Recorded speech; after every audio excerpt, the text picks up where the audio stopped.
kutupatia utaalamu wa hiyo magonjwa. Saa ingine unakuta hata wewe mwenyewe ndio unakuwa vet mwenyewe, kwa sababu umezoea kulisha hizo kuku na nguruwe, unajua hii ni ugonjwa gani.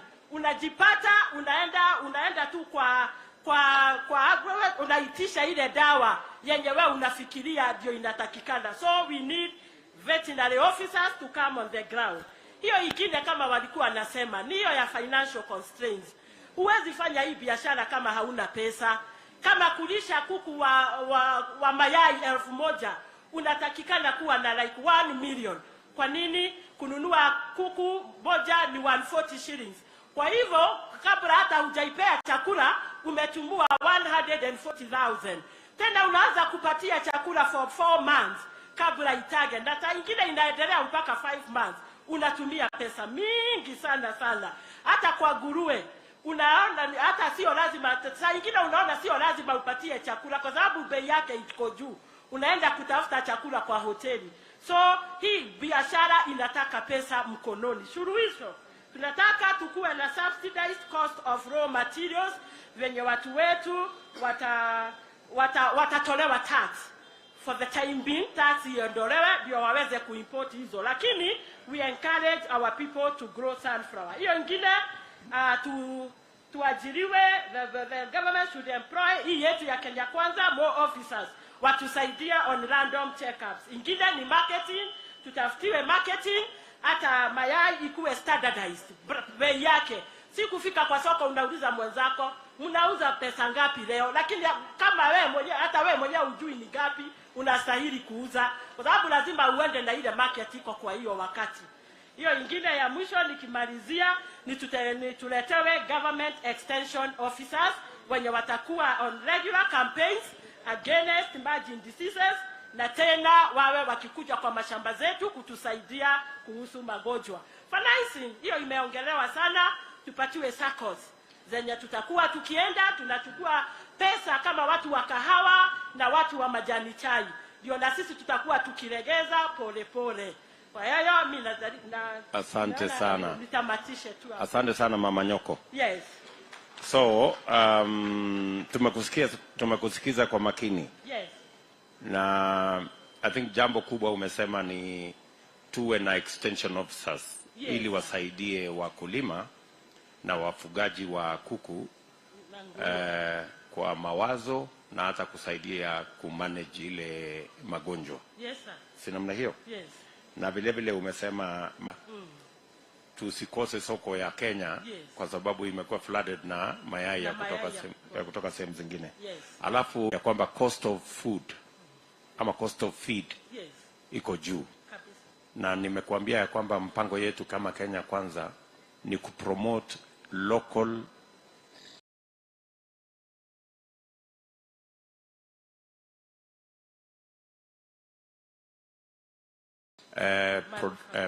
local production ya raw materials, yes, sunflower, soya, simsim, na tumekubaliana na wakulima wa kutoka sehemu zingine ya kwamba tutawapangia soko ya wakulima ambao ni wafugaji, yes, either wafugaji wa kuku na wafugaji wa ng'ombe, ndio wapate soko ya hiyo mazao yao, na pia sisi tupate chakula kwa bei nafuu. Yes, nafikiri ya kwamba tukishirikiana hivyo tutakuwa tutafaulu sisi wote tukiwa pamoja.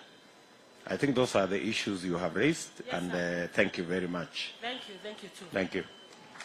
Thank you very much. Tupigie Jane makofi. Mzee Joseph Wanganga on behalf ya sekta ya matatu, na nataka wafuatane na Rasto ya bodaboda dakika moja ili tuende to the next sector. We are about to finish.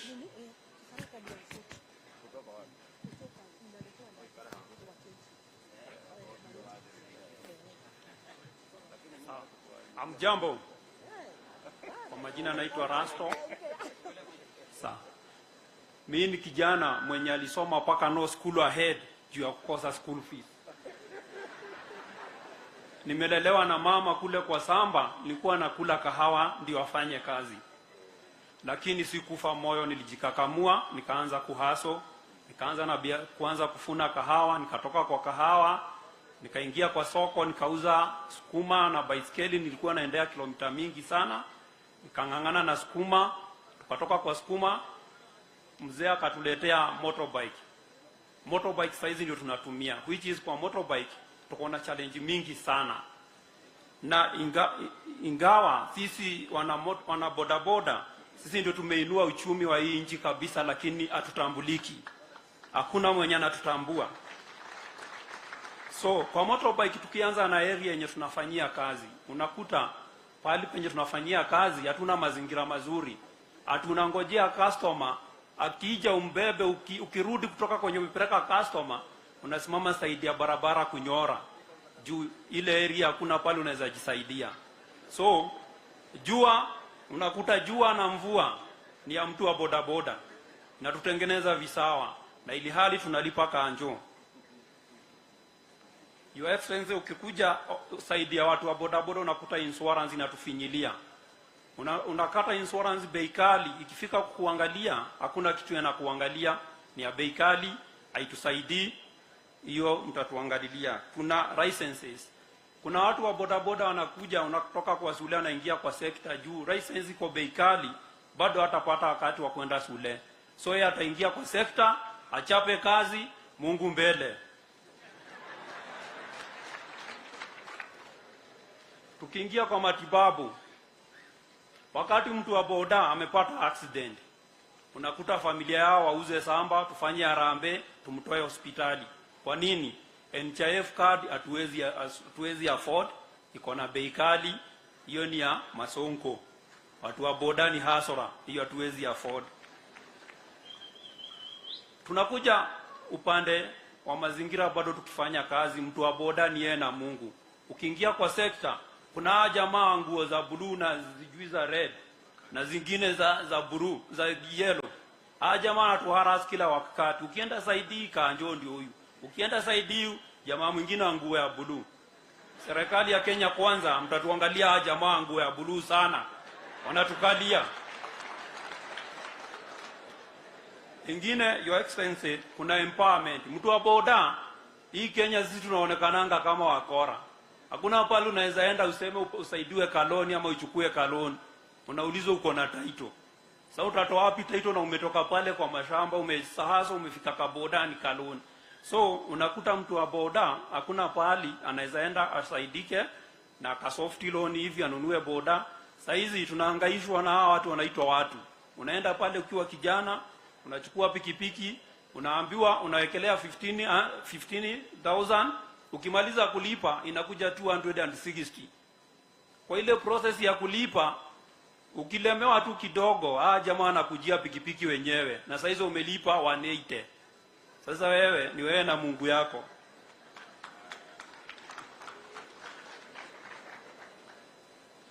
So sisi watu wa boda,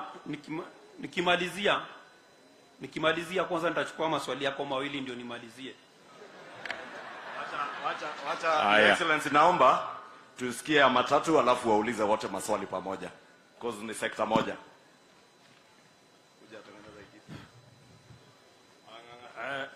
Kwa majina naitwa Joseph Wanganga Mugai, na kwa muda huu naibu wa rais ningesema asante sana kwa kuchagua Gachagua naibu wako.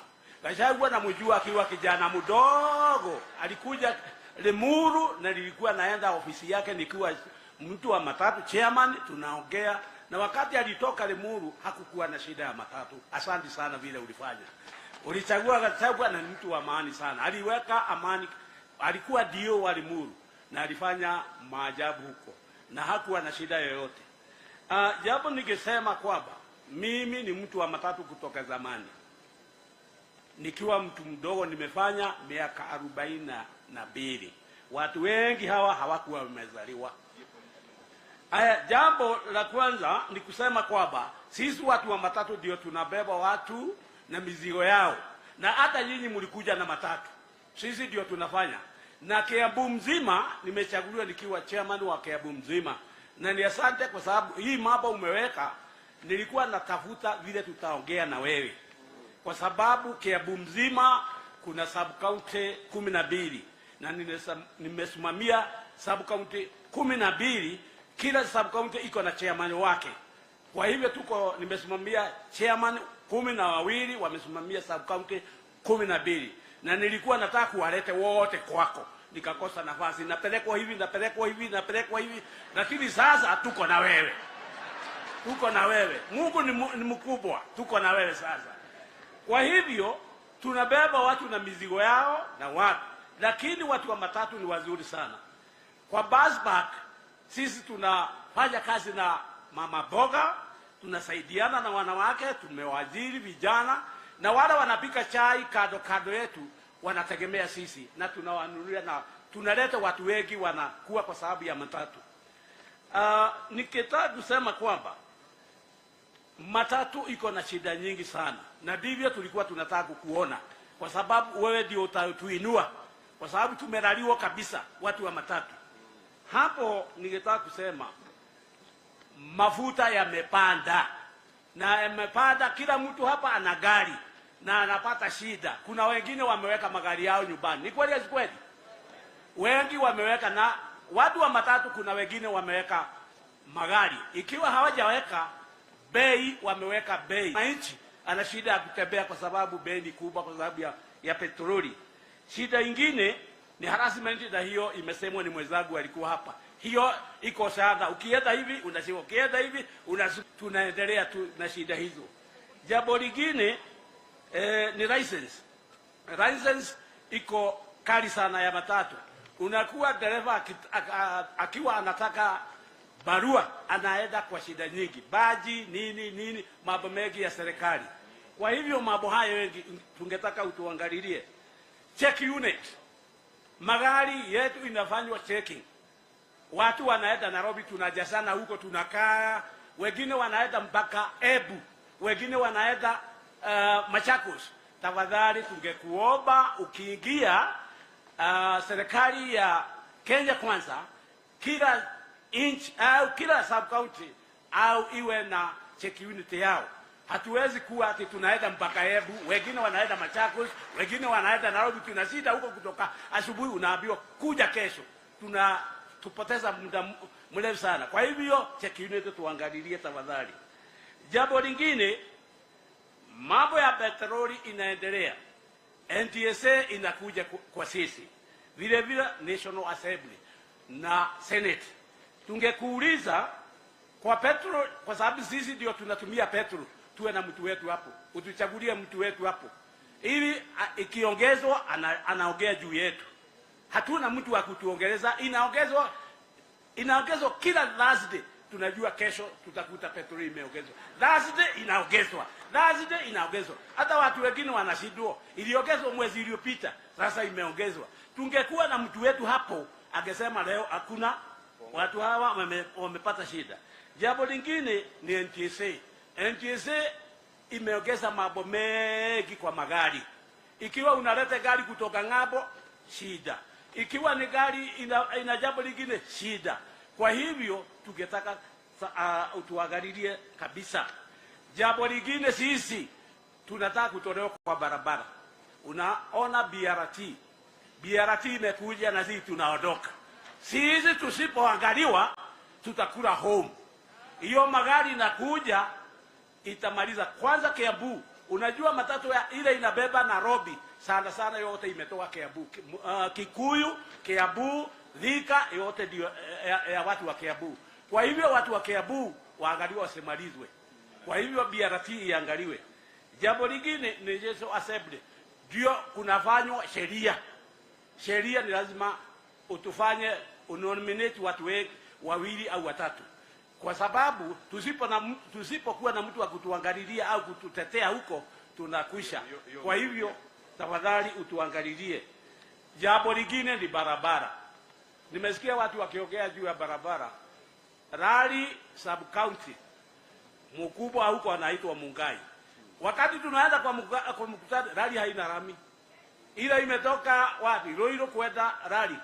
Leo hakuna kupitika hiyo njia, na mama mmoja alisema namna hiyo. Na upande wa Gatodu North hakuna barabara. Tafadhali tuangalilie. Na jambo lingine, hiyo mambo mengine yote ni sawa sawa, na barabara kutoka Raini kuenda Kiambu itengenezwe tafadhali. Asante sana Wang'ang'a. Na mtu yetu, nafikiri wote wawili wanazungumzia mambo ya insurance, kwamba insurance iko na bei na ingekuwa vizuri tutafute namna hata kama inaweza kufanywa pool ili bei yake ipungue. Mumesema vile vile mnataka mahali pazuri pa kuendesha biashara yenu, hasa watu wa bodaboda, si namna hiyo? Mnasema mnakaa mahali hakuna facility, na nafikiri ya kwamba nimeona structures county wamejenga, lakini hizo expense hata sio za county. Hiyo ni ya tunashukuru waheshimiwa kina Gadoni, kina Gavana Kapogo, kidogo. Yes. Kabanda ka futi ndogo tu. So mungependa a proper facility. Shade nzuri kila pahali kuwe na shade. Very good. Alafu pia mmesema loan facility. Inatakikana mnalipa saa hizi mpaka 260,000. Ukimaliza kulipa. Kama ingewezekana kuwe na facility managed by a sacco. Exactly. Ili msilipishwe pesa nyingi. Vile tumesema mambo ya credit kwa all the sectors tutaichunguza. Mumesema ya kwamba BRT ina threaten biashara ya watu wa matatu, si ndio Bwana Wang'ang'a? Hiyo ni kweli, kwa sababu ikija inatuondoa njia, inatembea peke yake, sisi tunafinyana kwa barabara.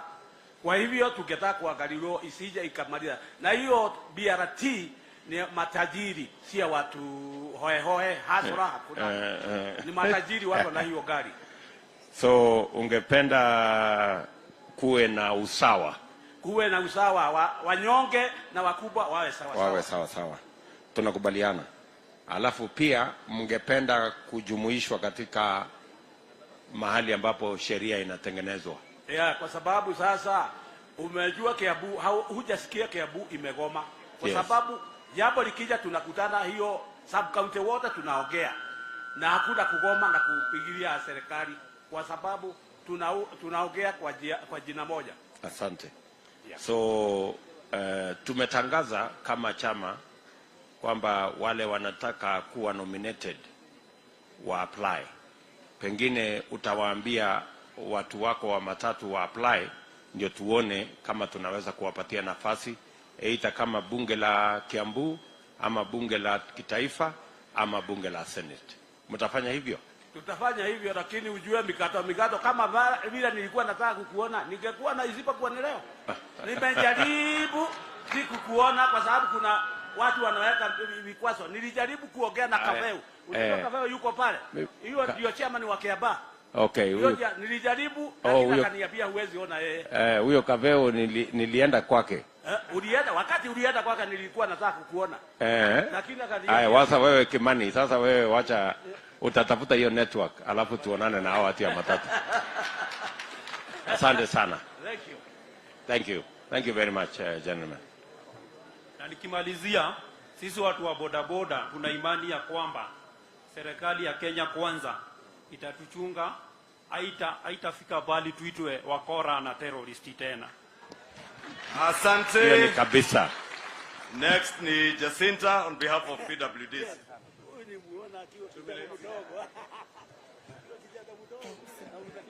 Okay.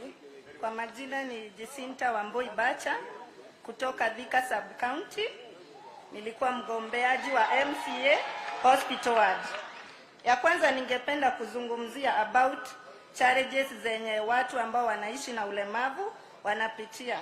Ya kwanza ni employment. Tunapokuja kuomba kazi kwa private sector, sometimes huwa wanatuangalia physical appearance, wanatujudge badala ya kuangalia makaratasi. So tungependa rais wetu wa 5 ukiingia mwezi wa 8 tarehe 9 utuangalie sana mambo ya employment. Aya sana ningependa kuongelelea mambo ya health sector. Health sector ni about NHIF ikuwe free kwa kila mtu ambaye anaishi na ulemavu, na assessment kwa each and every hospital za public ikuwe ni free, maana huwa tunalipishwa 1500 na sometimes mtu kule is 1500 ni changamoto.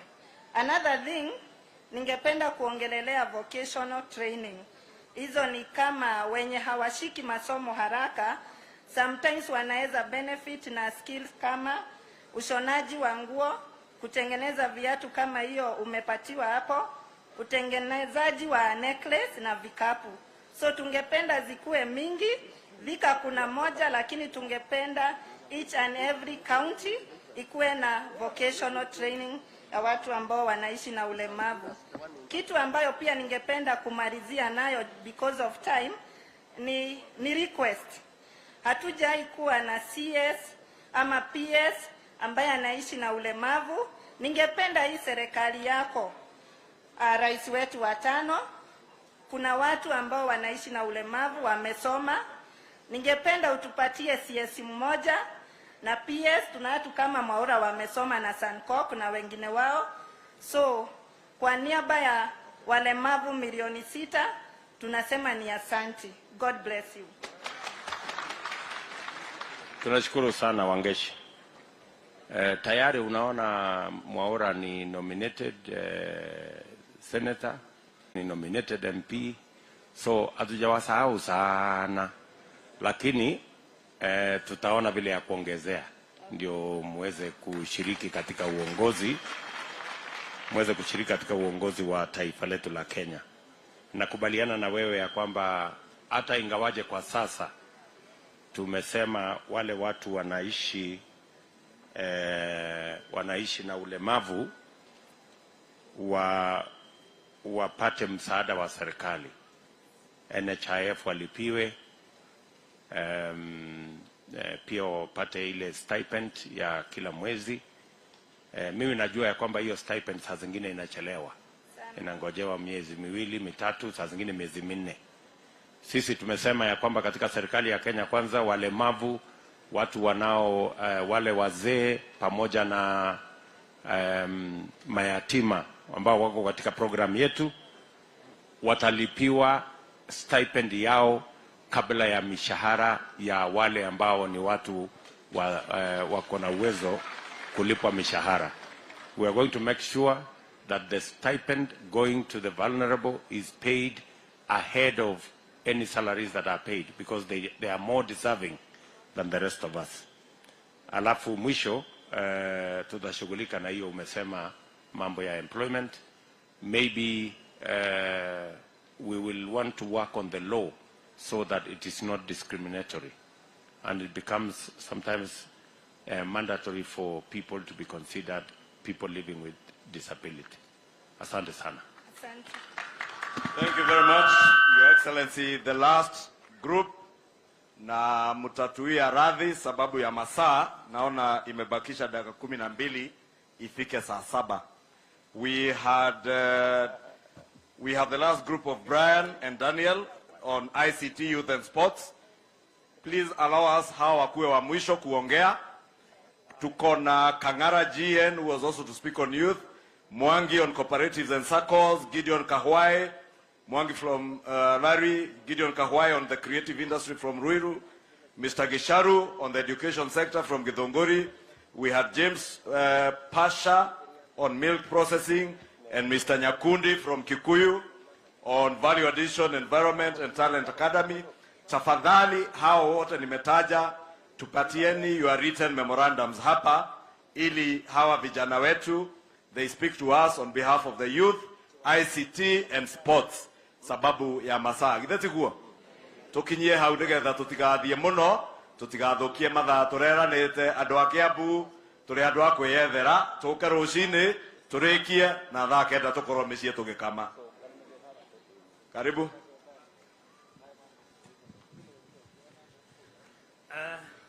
Kwa majina yangu naitwa Brigade Wanene. Kwa majina ni Brian Wanene kutoka Limuru sub county, kijiji ya Kwambera, na mimi ni hasra juu nilingangana kimasomo, nikangangana kabisa, nikakuwa resilience, hard work na maombi mpaka nikapata scholarship kwenda Uingereza kufanya ICT, na ndio nataka kuongelea about ICT. Some of the challenges zenye tuko nazo katika ICT sector ni moja on one, startups.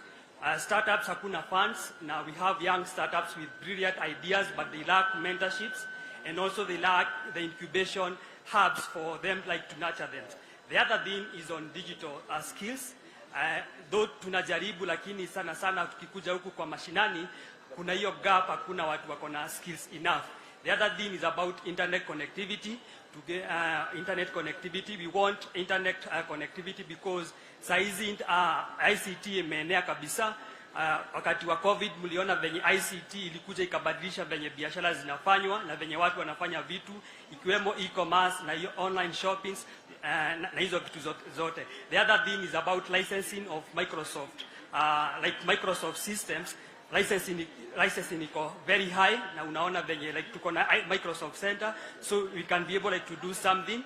And the other one I would touch is more on small medium enterprise wana lack online presence. So what I will recommend for propose to Kenya Kwanza government ni, first of all, we come up with innovation, business innovation tech hubs zenye itatuwezesha like to incubate these young startups na tuweze like mentor na tukuje like na tukuje na database kama venye watu walikuwa nasema some of the problems we can solve by leveraging ICT on those, like coming up with a database, and the government will be able to know those small medium enterprises kwa mashinani in terms of even like to share the funds, access to market. Saizi tuko mtadaoni, youth hakuna employment, so saizi internet na hizo hubs inaweza tusaidia ndivyo at least to create jobs in our county.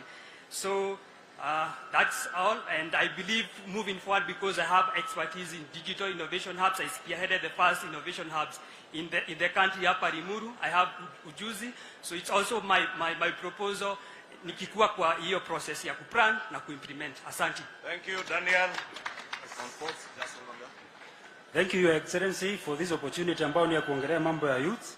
Na ningetaka nikushukuru kwa sababu mwana youth akisimama kuongelea mambo ya sports inaonekananga ni kama ameleta mchezo kwa mambo serious. Sasa hii ni kuonyesha kwamba kutupatia hii nafasi ni kuonyesha kwamba unatambua mboka ni mboka. Na nitaenda direct kwa interventions ambazo tungetaka government ichukue both county na national. Nikianza kwa mfano wakati wa serikali ya kwanza ya Kiambu, tulikuwa na uwanja mzuri sana pale Ruiru. Sasa hii umechakaa, hata timu yetu ina face relegation kwa sababu ya kukosa fare ya kusafiri mbali kwenda kuchezea mbali. Next, ningeomba serikali ya county government, vijana wako tayari kufanya kazi. Kuna kazi ya garbage collection ambayo imechukuliwa na watu ambao wamejiweza.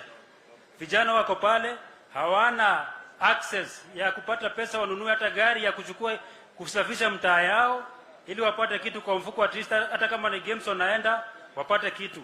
Kitu kingine ningeomba county governments waweze kuajiri vijana based on sports talent, kwa sababu kijana akiwa na talent ya sports inaishia tu pale kwa mtaa. So tukiweza kama county governments watambue wale vijana na waweze kuwapatia kazi based on that, itasaidia sana.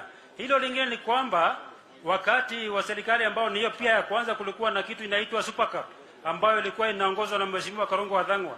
Hiyo Super Cup saa hii kama ingeza kuja kwa kila county na itu Hustlers Tournament ama Hustlers Cup, italeta vijana pamoja na wataweza kukaa kushare ideas. Kitu kingine ni kwamba wale watu ambao wanawekwa katika maofisi za sports ni watu ambao hawaelewi mambo ya sports, wengine wao semi wote. So ni vizuri wale vijana wako mtaa wanaelewa shida ya sports wawekwe pale. Sports sio mchezo tu ati kwamba inakuja kwa list mwisho kabisa. Sports ni kazi kama ile ingine, kwa sababu imekuwa na vijana ambao wameweza kucheza kitaifa na kimataifa wakitoka pale chini. Lakini sasa ni ngumu kwa sababu ya facilities. Facilities ni shida. Na tunashukuru Your Excellency kwa sababu ya Kirigiti Stadium which is almost complete. Hiyo hata kama imekuja kama imechelewa ni mzuri kwa sababu at least itasaidia kidogo, but tuangaliliwe zingine. Kuna estates, county governments, kuna estates zina come up. Kuna estates zinakuja zinajengwa estate acres and acres of manyumba. Huko ndani hakuna mahali imetengwa ya sports. Na ndio maana unaona mtu akifika miaka kuanzia 30 amekuwa mwingi mpaka unaona tukiambiwa mambo ni kuflatten curve. Unaona hiyo maneno inaleta shida. Hakuna mahali anaenda kufanya mazoezi. Aliacha tu mazoezi wakati muda iliisha na hakuna facilities. So tungeomba tuangalie pande ya facilities na hizo interventions zingine. Kwa sababu ya muda wacha niachie hapo. Na nimeshukuru kwa wakati. Asante sana. Thank you my good gentlemen. Ningependa kuwauliza tu maswali mawili. What do you think about leveraging ICT kwa mambo ya digital jobs?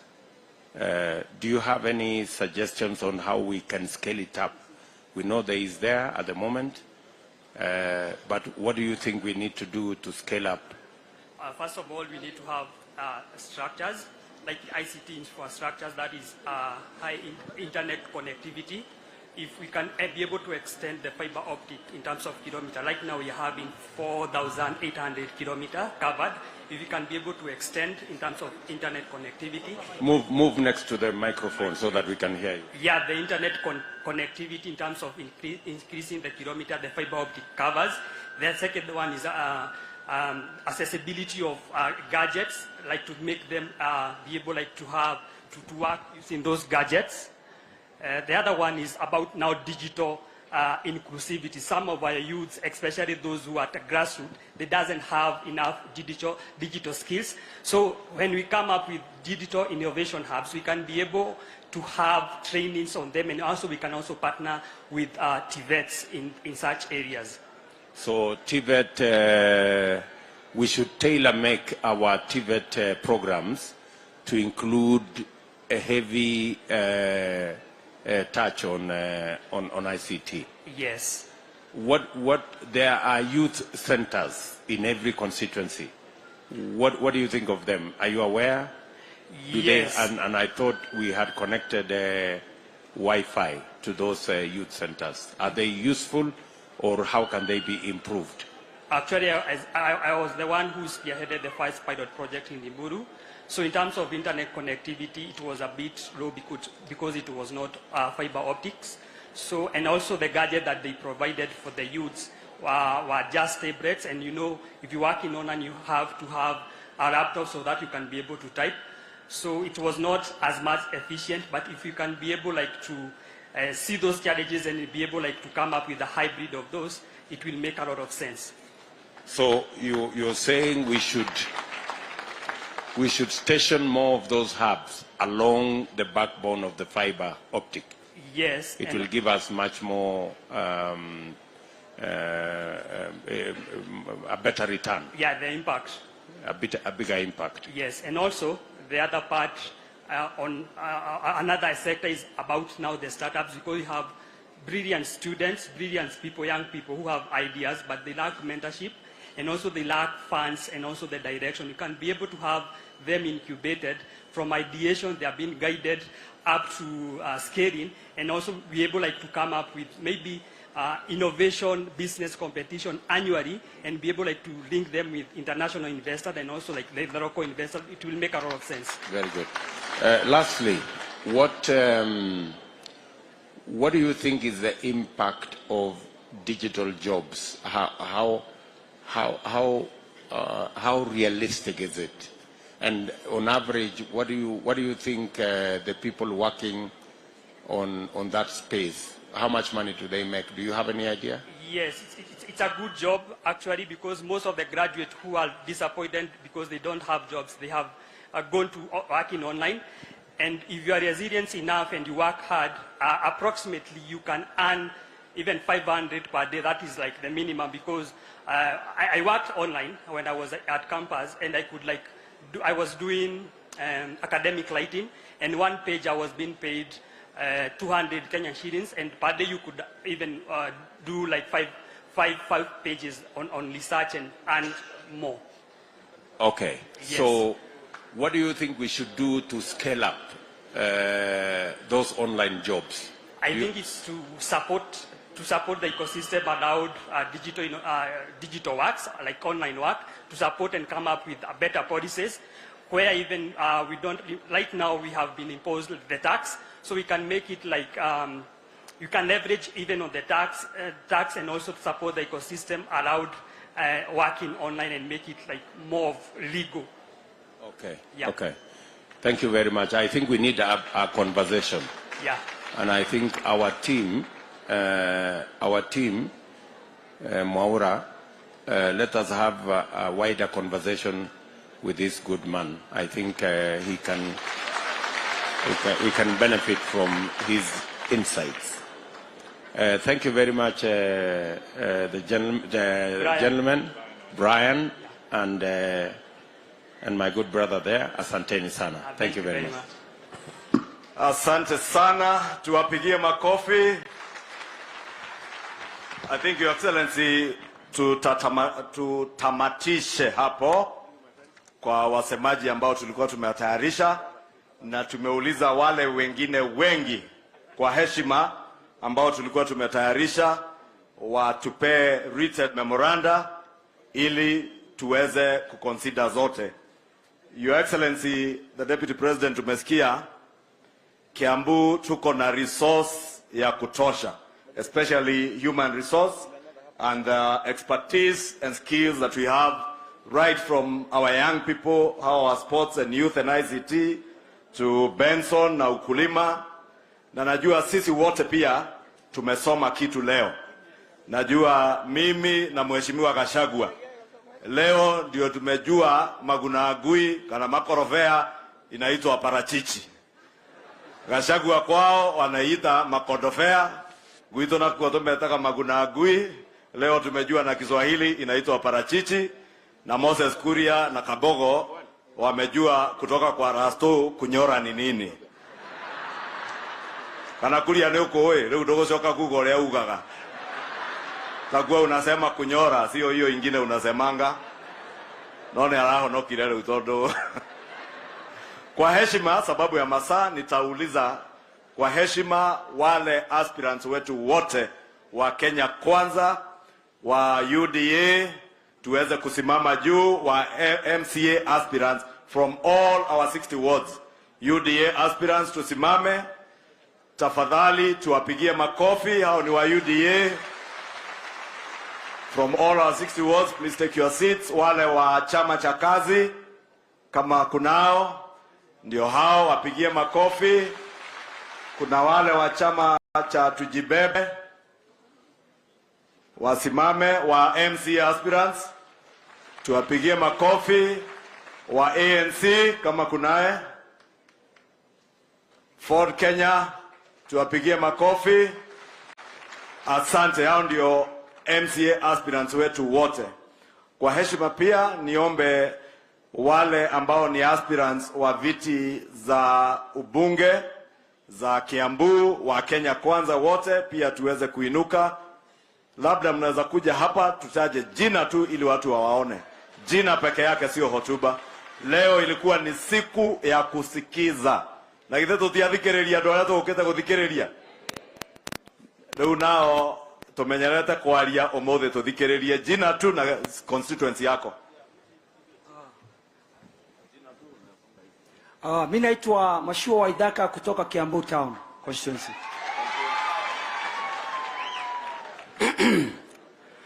Mimi naitwa Dr. Francis Kigo Jenga, Gatundu North.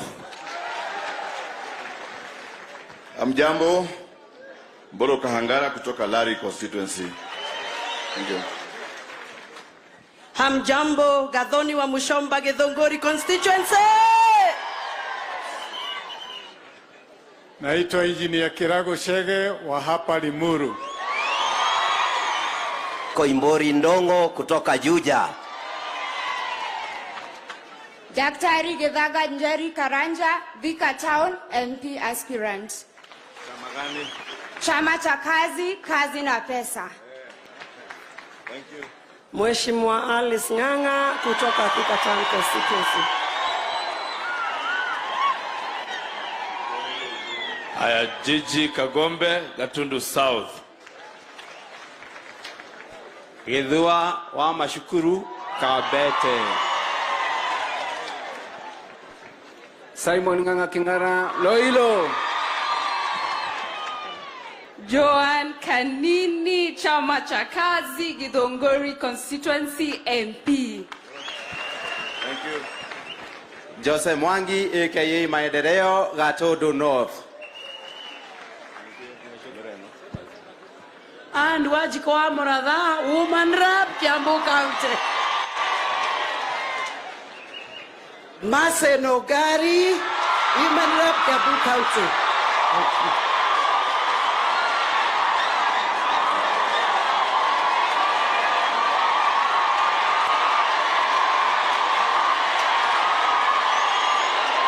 Asante. Karongo Wadhangwa, Senator Kiambu County. Haya, na niye jetao kemanua isho ngwakuma kekagoyo. Asante sana. Sasa nitawauliza kwa heshima, ni munikubalie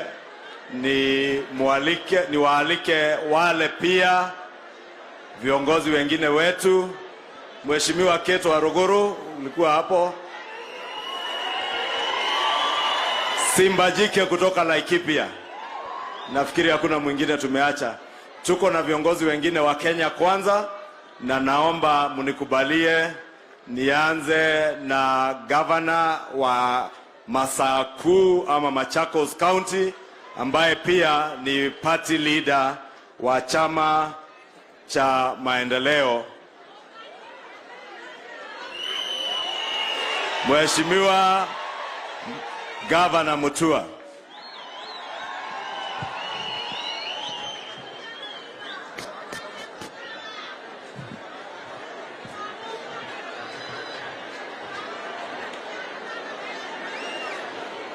Bwana asifiwe.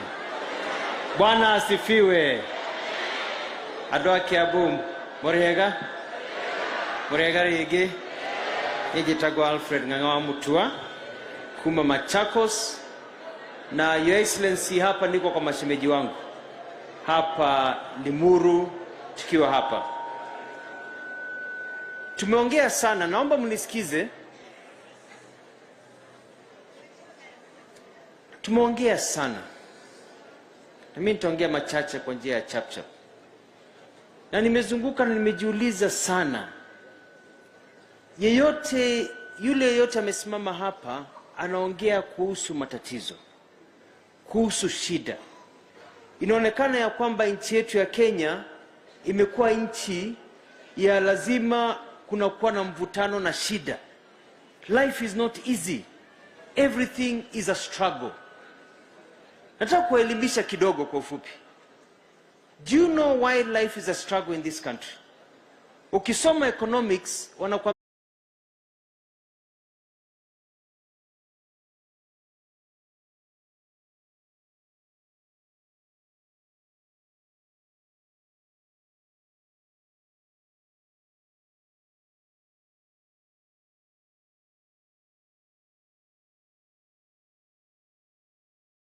against you. Ukiangalia kwa nini ndio magari ni a certain class, wewe kaa chini. Hiyo inaitwa design, structural. Ukiangalia hata mambo ya fuel, nilikuwa Kigali, mafuta yasa yanapita Kibwezi, Nairobi, yanapita Eldoret, yanaenda Malaba, yanapita Kampala, inaenda mpaka Kigali, na mafuta yanayouzwa Kigali hivi leo ni bei rahisi kuliko mafuta yanayouzwa Limuru. System umbakie maskini. Unaangalia pia, mtu ameongea kuhusu research papers. Tumefanya research papers but they are not implemented. Why? Because if they are implemented, you become rich. So the system is designed to keep you down there. Mnanipata watu wangu? Mnaona hii ni kama conspiracy. Wameongea kuhusu solar power. Bureaucracy. Kenya kila kitu ni shida kupata. Kupata living, inaitwa birth certificate, ni shida. Si ndio? Birth certificate ni shida. Kupata loan ya AFC ni shida. Kupata youth fund lazima ukuwe na PhD ndio uelewe hizo forms. Shida. Kila kitu ni shida. Kijana wa Nduthi ameongea hapa, matatizo yako nayo. Watu wanaulizana mbona serikali ifanye vitu vizuri? Kila kitu Kenya imekuwa ni shida. Stima. Niliishi Marekani miaka 7, nikaishi Australia miaka 5, nikaishi Dubai nimeishi ng'ambo miaka 15, hakukuwa na blackout hata siku moja. Ni kwa nini kuna blackout? Ni kwa nini kuna hii monopoly ya Kenya Power? Unanipata? Price iko juu. Ni kwa nini simiti Kenya ni shilingi 700, 500, 700, lakini simiti India ni shilingi 200 kwa 50 kg? Unanipata watu wangu? Kwa hivyo nataka muelewe ya kwamba kile tunafanya hapa ni kwa sababu unless this structure changes, Kenya will always be the same. Itakuwa umewekwa ceiling, you'll never rise. Ndio tumekuja na mpango ya bottom up. Sasa mnanielewa? The whole essence of bottom up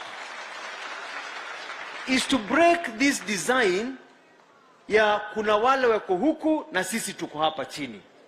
Mnanipata watu wangu? Ndio tunaongea kuhusu reduction of taxes. Tunaongea kuhusu mambo ya credit na mambo kama hayo. Kwa hivyo the exercise we are doing here is very important to you kwenda mbele, si kuongea tu, ni kubadilisha hali ya maisha ya Kenya. Point ya karibu ya mwisho. Wacha niwapatie story. Ilikuwa tarehe 14, ilikuwa mwezi wa I think June huko 2010. Nilitoka kanisa nikapigiwa simu nikaambiwa ya kwamba Raila Amolo Odinga amefuta kazi William Ruto. Nilipigiwa simu na mtu wa media, nikampigia Ambassador Mudhaura, tukapigia General Gishangi alikuwa NSIS, tukaconfirm. Mudhaura akapigia Mwai Kibaki, Mwai Kibaki akaita mkutano. Nikatoka, nikaendesha gari yangu tukaenda mkutano tukiwa hapo na Amos wako, Mutula Kilonzo marehemu na wengine.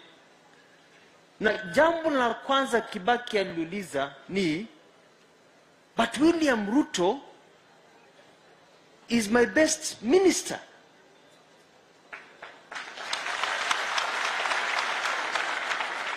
And Kibaki ananiona akiwa mbinguni. I'm speaking the truth. He could not understand why William Ruto is targeted. But now I understand, because William Ruto was overworking. He was serving in the Ministry of Agriculture better than everybody else. Umeelewa? But he was going against the system because he was helping more people on the ground instead of perpetuating the tough. Unanipata watu wangu? So I know if Mwai Kibaki would be here today, I know he would vote for William Ruto. So finally, my people, nimetoka Machakos kuja kuambia hivi tukiwa Kenya Kwanza.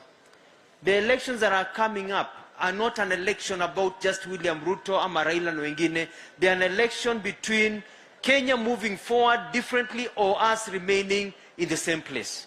Mimi nilikuwa na hiyo timu ya Azimio, nikawatoroka, nikawahepa, sababu niliona wanazimia Kenya.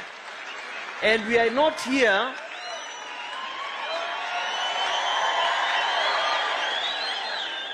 na nimekuja hapa kwa sababu this is the one that will change the fortunes of our children, so that in 5, 10, 20 years time we will not be standing here discussing the same issues of dairy, the same issues of coffee, tea and others that we have solutions for. We can finish this in the country of Kenya by making the right political choice. Thank you and God bless you.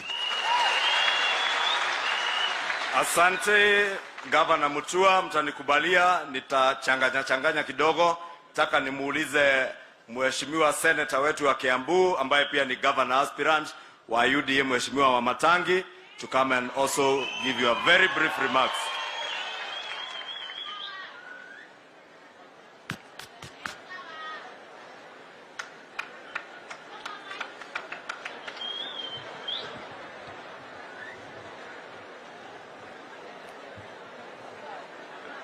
Aya, wanakiambu hoye.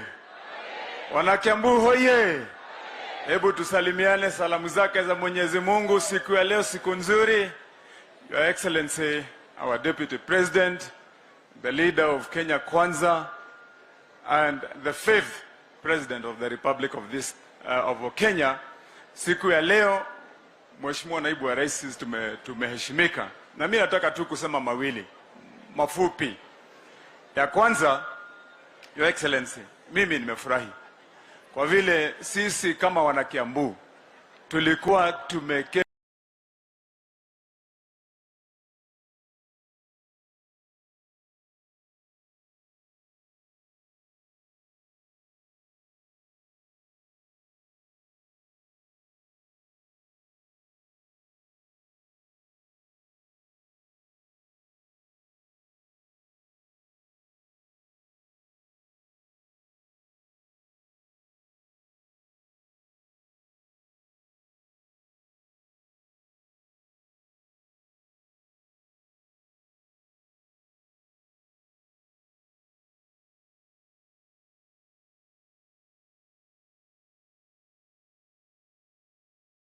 yetu tunauliza haya mazungumzo tuwafikishe hata yenye yamebaki hapo kwako. Sisi tuko na haki ya kwamba tutaanza safari pamoja, na ukitengeneza ile chata yenye umesema utatengeneza na sisi wana Kiambu, basi sisi tutapata suluhisho ya shida na tabu ambazo tuko nazo. Ya pili, na ndio yangu ya mwisho, Mheshimiwa Naibu wa Rais wetu, ambayo imenifurahisha sana, ni kwamba yale mambo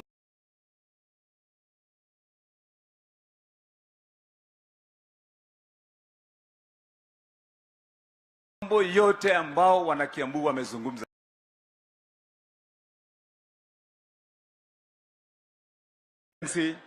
hapa, wakati mimi nimekuwa nikishauriana na hawa wana Kiambu kama mmoja ambaye anatafuta uchaguzi na niwe gavana wa Kiambu, hapa nilikuwa nimetengeneza na nimewapatia wengi, na kama wewe hujapata pia utapata hapa. Sisi mambo yote wana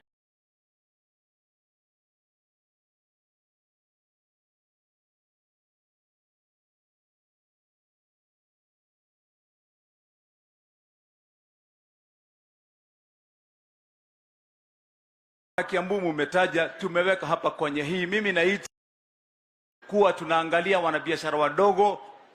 Mimi nimepropose kwa hii manifesto yetu, tutengeneze Kiambu People's Bank ambaye itakuwa inatupatia loan, na tutengeza Hustlers Revolving Fund ya 1 billion ambapo walemavu, vijana, wamama wanapata loan bila interest. Hapa kwenye hii mimi nimepropose ya kwamba tutakuwa na universal healthcare kwa muda mfupi. Kwa miaka miwili wewe huwezi kwenda kulazwa kwenye hospitali na ushikwe kwa hospitali kwa vile hujafanya harambee. Hapa mimi nimepropose ya kwamba kwa kila soko tutatengeneza agro processing zone, ndio tuwe chakula yetu ikifika hapo sisi tunakuwa tunatengeneza ile chakula na kuexport. Ya mwisho, mimi nimepropose vile Your Excellency umesikia hapa kwenye hii kitabu ya kwamba kwa kila sub county tutakuwa na special processing zones ambazo tutatengeneza kazi 1,100 kwa mwaka wa kwanza. Na kwa sisi na kwenu wana Kiambu na haswa kule Thika, nimesikia wale vijana wenye mmeongea hapa mwisho. Nimepropose kwenye hii manifesto yetu ya Kiambu ya kwamba sisi tutaunda ile Thika tutaitengeneza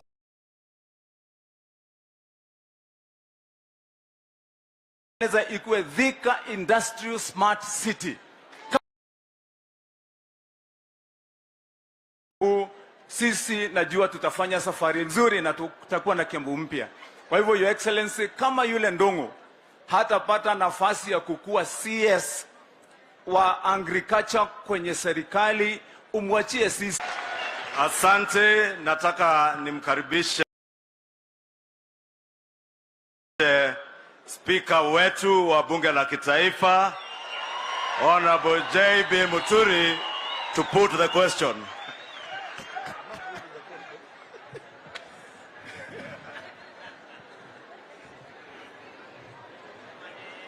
Kiambu muriega. Mimi yangu yatakuwa machache mno, kwa sababu huu mtindo ambao our captain Mheshimiwa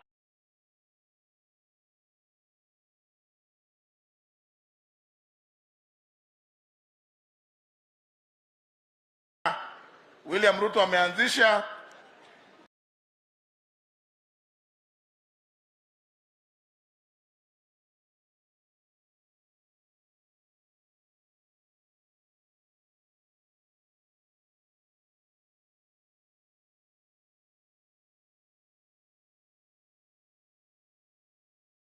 with a difference. Alafu nyinyi wenyewe mna propose solutions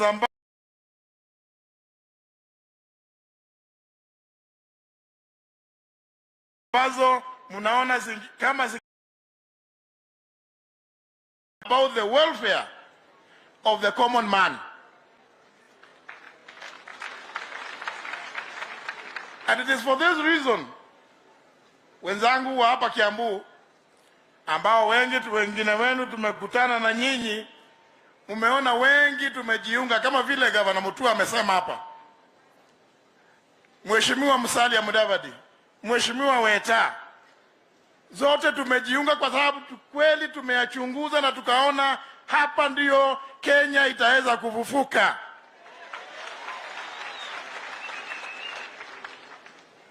Kiongozi ambaye hasikii mambo ya ule mdogo wako pale chini hawezi jua ni shida gani.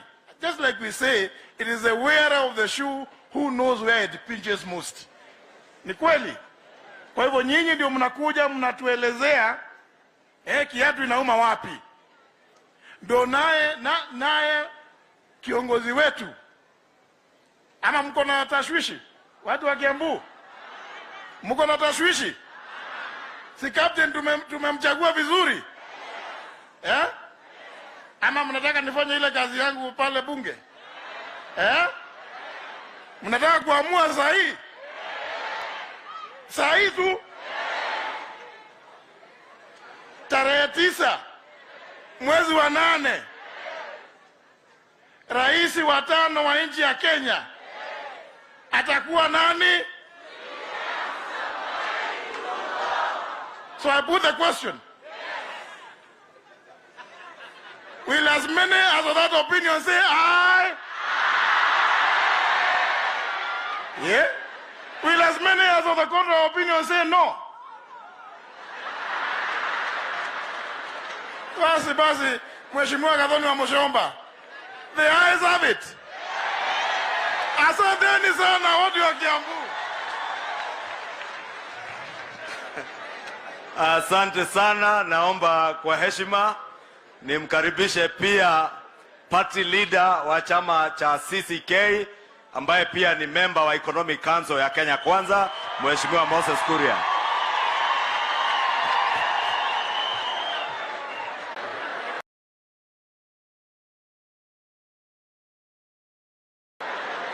Kiambu, hamjambo?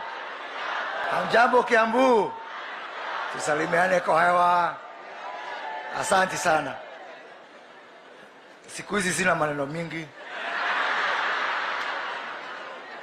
sababu niliongea nikamaliza. Lakini nataka kuwauliza, mmefurahia hii kikao? Najua siasa kando, huyu mama wa Kangagi Market, huyu Benson, ni wageni Kenya hii? Si wamekuweko hii Kenya hii? Si huyu Sozo wa Kangagi Market miaka yake ni zaidi kuliko ya Jamhuri ya Kenya. So amekuwa hii Kenya tangu tujipatie uhuru. So what is new? What is new? Kweli ama si kweli? Ni kweli ama si kweli? Kwa hivyo kwa niaba ya kwanza hii serikali ya Uhuru Kenyatta, newe hiya wakoa, newe hiya wakoa, newe hiya wakoa mwenye ma.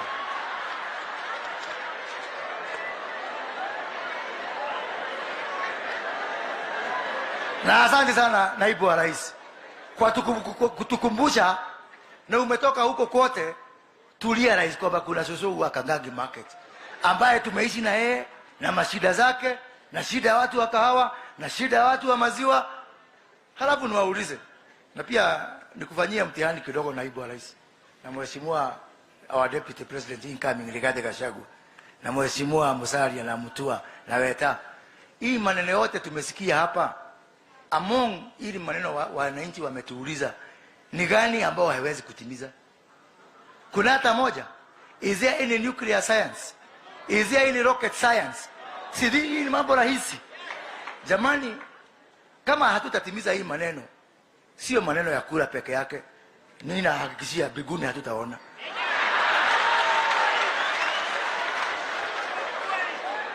Si kweli? Because these are very simple and doable things which we can achieve and which we can do if there is a will. Na mzungu alisema where there is a will, there is a way. Si kweli? So ni kazi yetu sisi wao wengine viongozi. Tuchukue hii maneno, we devolve them now, isikuwe ni wao watu wako hapa. Alice chukua hii maneno, pelekea watu wa Thika, wa Mushoba chukua, Pedonguli. Si ni sawa sawa? Hata Koimbuli chukua, pelekea watu wa Thika, hata wa Juja na hata Ishungwa atupelekea watu wa Kichinjio, si ndio? Huko Kikuyu. Maneno ifikie kila. So jameni, watu wetu nyinyi mko hapa sababu ni viongozi. Hapa hakuna mpiga kura tena. All of you are leaders now. And I think we can work together. And we work together and we cooperate with God's guidance that tusuluhisha hii mashida. So that we can be that generation which found problems and solved problems. Isikuwe ni zile generation zinapata mashida, zinaongeza mashida zaidi. Tutaweza ama tutaweza? Tutaweza. Ishongo amewambia niliokoka.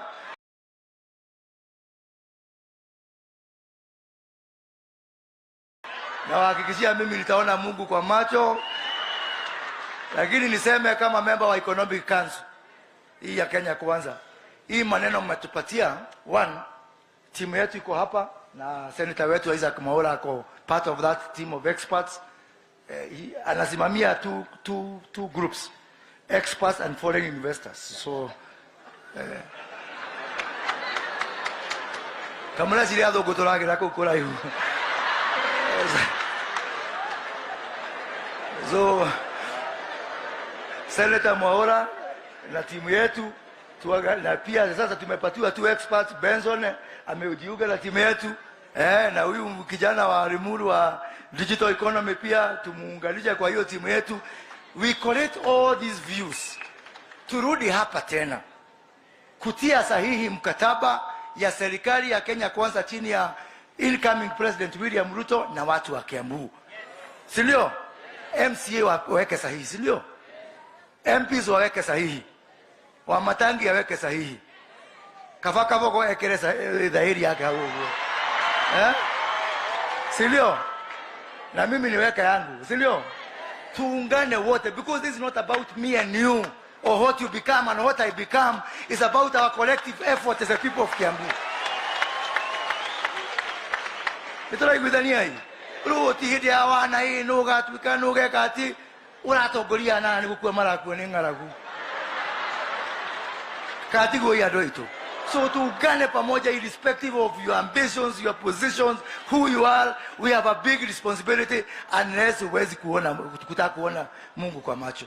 Mwisho, najua hii nafasi sipatani kila wakati, wacha niseme na munisamehe sababu when I talk about this issue I'm a bit emotional. Jana nimesikia watu wengine wakisema ati ajenda yao ya kwanza ni kupeleka watu kamiti. And by the way, kai kamiti yake Iroa. Ona mure asherere moge kwa bezi yo muri. Lakini niulize jameni, mliongea mambo ya ufisadi. Jana nilikuwa Nakuru. Mkasema sababu ya ufisadi Itale damu isimame. William Ruto le edha bagana maema Itale. Lu edha bagana kasuku to dolu marugamire damu ya Itale le. Project zetu zote zimekwama in the name of fighting corruption. Na sasa tena yule alisema anafuata nyao za huyo mwingine, anataka kutulisha hapo hapo. Jamani, tujaribu tafadhali, damu dhaidama mudhi mutika kome mayanga kimului tukiga tafiyo batu.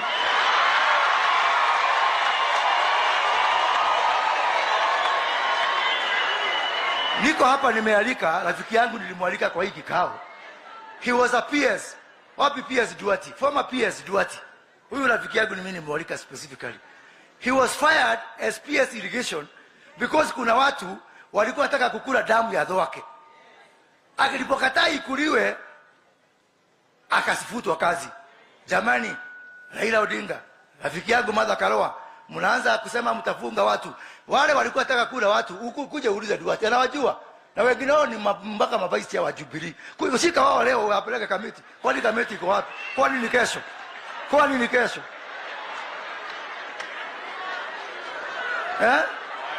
Nani hajui wezi wa Kemsa? Unangojea nini Martha Karua? Unangojea nini Raila Odinga? Shika wao. Kwa nini kesho?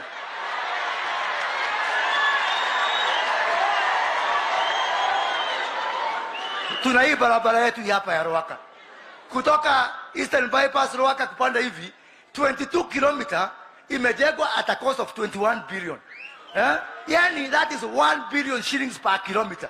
Wenye wamekula wako hapo na Uhuru Kenyatta. Shika wao. Kwa nini kesho?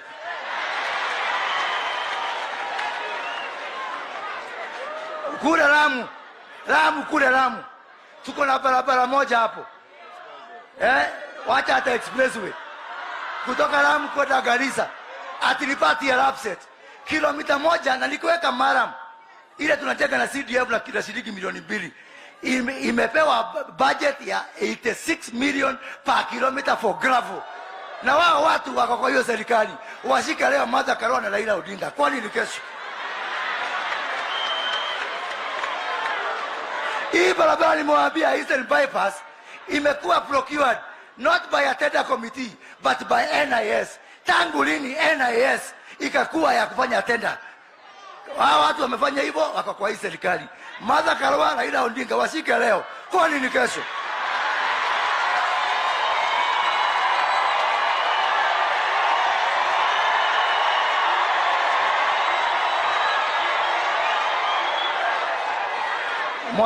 Mwathani yo heo kiririria.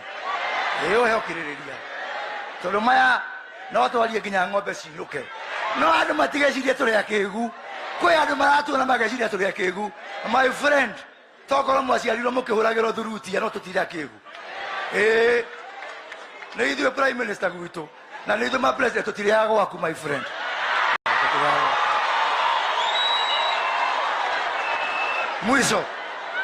Mwisho tumekubaliana hawa watu tuwakufukuze mainuke tumahotecureka mundu nitugiketake mundu kiu no mutikariganirwo turage nyoka na turage ki turage nyoka turage ki turage nyoka turage ki tukifukuza Raila Jubilee mpaka yende wapi ndio lazima na mekawe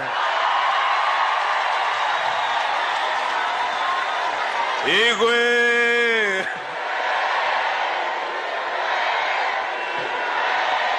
Haya. Mnaona kwa nini huwa naombea Moses Kuria aokoke? Demotegwa na muhonoku. No agamera mageke ati. Ndidaria wega. Na ni kweli hivyo Moses Kuria anasema wale ambao wanasema kazi yao ya kwanza ni kufunga watu, tunawaambia wasichelewe. Wamechelewa. Kama iko watu wa kufunga COVID Kemsa billionaires wanawajua kwa majina na kwa sura, waende wafunge hao leo. Au sio? Hata Moses Kuria umesahau expressway, barabara kutoka hapa ABC kwenda mpaka airport. Wamesema eti sisi watu wachafu mahasla tuwe tunapitia barabara ya hapa chini, wao wapitie ya juu ya gorofa, ati wakienda airport wakinyora tuna wokodhe. Hiyo barabara imetumia bilioni 88, 88 billion shillings. At the same time, barabara zetu zote hapa Kiambu, Your Excellency, including the highway you have used today from ABC to Rironi, contractor amesimamisha kazi sababu ya kutolipwa. And all, even Mau Mau Road yenye tuliambiwa ndio legacy. We don't want a legacy yenye tutaletewa kesho kabla uondoke kwa kiti. Pay our contractors, they finish our roads today, not tomorrow. Daigua tagogo ukiona anie ili nisiharibu. Si mnaona leo nimevaa suit. Hata mimi niombe kazi kidogo kwa Mheshimiwa Naibu wa Rais. Sasa nataka no ando wake ko diredo ya MP kwenda kege. Mheshimiwa Naibu wa Rais, niko Kikuyu. Tukimaliza ya Kikuyu nitakuja tuongee venye tutapangana huko mbele. Nataka ili nisiharibu masaa nimuulize Papa wa Roma, Mheshimiwa mnamjua Papa wa Roma? Party leader wa Ford Kenya, Wetangula mwenyewe aje na yeye atusalimie. Karibu sana Kiambu, Papa wa Roma. Hapa ndio Roma. Asante sana rafiki yangu Kimani Ichung'wah. Your Excellency, Rais wetu mtarajiwa wa 5, ndugu yetu Brigade Gachagua, mtarajiwa wa naibu wa rais, viongozi wenzangu wote mlioko hapa na waheshimiwa wananchi. Nyinyi ndugu zetu wa Kiambu, Wakenya wengi huko nje wanafikiri mna bahati sana, kwa sababu mmetupatia nchi yetu marais wawili. Lakini mimi pia ninahusiana hapa Kiambu. Mimi ni mdhoniwa wenu, na ninajua ile umaskini tunaiona kwingine hata Kiambu iko. Nikizunguka hapa naona watu wenye hawana kama Wakenya wengine kwingine.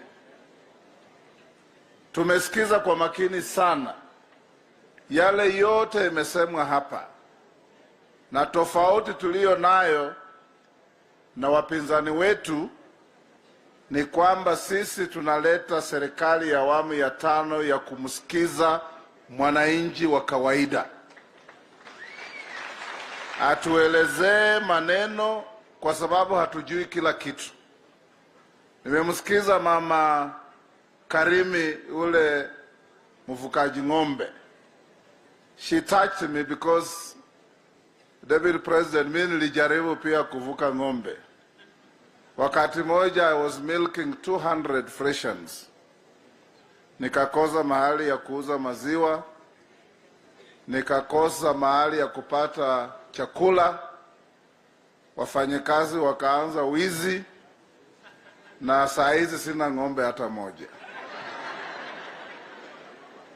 Kwa hivyo huyo mama akisema alianza na ng'ombe 4 na sasa ako na ng'ombe 100 na zaidi, na mtolea kofia. And those are the people we will soon use as resource persons to go to other parts of the country or to use their setups kama mahali ya kusomesha na kufundisha wengine wajue kazi vile inaenda. Sisi tumezunguka Kenya mzima na tumeona there is a streak of issues that Kenyans face. Access to affordable credit runs through the whole country. Interest rates on those credits where they're available runs through the whole country. Access to markets runs through the whole country. Lack of value addition runs through the entire country. Tuliambiwa mahali pengine unalima kahawa yako, ukivuna ukitoka tu kwa gate, broker amengojea. Yeye anakula kila kitu. Na hii yote ni maneno ambayo serikali yetu itabadilisha. Moses Kuria amesema maneno ya kutushika wengine roho. Mheshimiwa naibu wa rais na Musalia, mnakumbuka tulikuwa kwa cabinet moja na nyinyi, na tuliletewa kwa cabinet hiyo expressway Ichung'wah anazungumzia, ilikuwa inagharimu shilingi bilioni 23 na ilikuwa inagharamiwa na World Bank. Na wakati huo waziri wa fedha alikuwa rais wetu wa sasa, na waziri wa barabara alikuwa anaitwa Franklin Bett. They co-sponsored the memorandum to cabinet. World Bank ikakataa kuweka pesa kwa sababu the cost was exaggerated. Walisema engineers estimate ilitakikana kuwa 15 billion. Sasa hiyo barabara vile ilikuwa ndivyo ilivyo. imejengwa na haijakwisha kwa 88 billion. Kuna ingine kule Mombasa inaitwa Dongo Kundu bypass. Barabara ni kilomita 17, inagharimu serikali ya Kenya kwa ushuru wetu bilioni 17. 1 billion per kilometer. The most exaggerated and extravagant cost of construction anywhere in the world iko hapa kwetu. Rais wetu mtarajiwa, hii ni covenant tunaingia na Wakenya ya kwamba we must prudently manage their resources. If we prudently manage our resources, Mr. President incoming, Kenyans will not want. Kenyans will not suffer. And there will be no burden of debts on our country. Kwa sababu hiyo madeni yote, zaidi ya nusu wakubwa wanaketi kwa maofisi wanagawana, alafu wanatuambia vile wao wanajua kufanya kazi na vile mwananchi ako mzembe.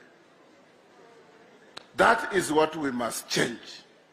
And change we must, because it is the only way we can run this country. Mambo mingi sana imeenda mrama kwa sababu watu wanaenda kwa maofisi ya serikali kujifanyia kazi badala ya kufanyia wananchi wa Kenya kazi. That must change. Kwa hivyo ndugu zetu wa Kiambu, mimi ni partner tu kwa serikali, kiongozi wetu yuko hapa. But we want to tell you that the reason we left watu wale tulitembea nao 2013, 2017 to come and join this team is because there is focus, there is direction, there is purpose, and above all, there is a desire to change the lives of the people of Kenya. Saizi, candidate wa Azimia akiambia wa Kenya atabadilisha. For the last 3.5 years, he has been the co-president of Kenya. He has been the de facto deputy president of Kenya. William Ruto is only the de jure deputy president of Kenya. That one is the de facto deputy president of Kenya. Nini memuzuia? Una? Sasa anazunguka tu na kuhangaika na wengine, lakini sisi tunajua Kenyans have got super intelligence. And I can tell you Kenyans, God has never suffered from memory loss. And God knows all the wicked things these people have visited on our country and our people, and God will answer them as they see. He will not wait for them in the next world. That's why we are bringing a new government to change so that they can see what change means and how to change people's lives mean. Kwa hivyo nawaomba nikimalizia, hii yote itafanyika provided we get the right government in place on 9th of August. The rest will become academic if we don't. Na wale watu wa kuzimia watakuja hapa, kama hapa ni Limuru, watasema mpira mpira mpira, mtu ya Limuru ndiye anafunga. Wakienda Kidhunguri, mpira mpira mpira, mtu wa Kidhunguri ndiye anafunga. Wakienda Thika, Alice Ng'ang'a ndiye atafunga. Hiyo tu ndio wanazungusha kila mahali. They have no agenda for the people of Kenya.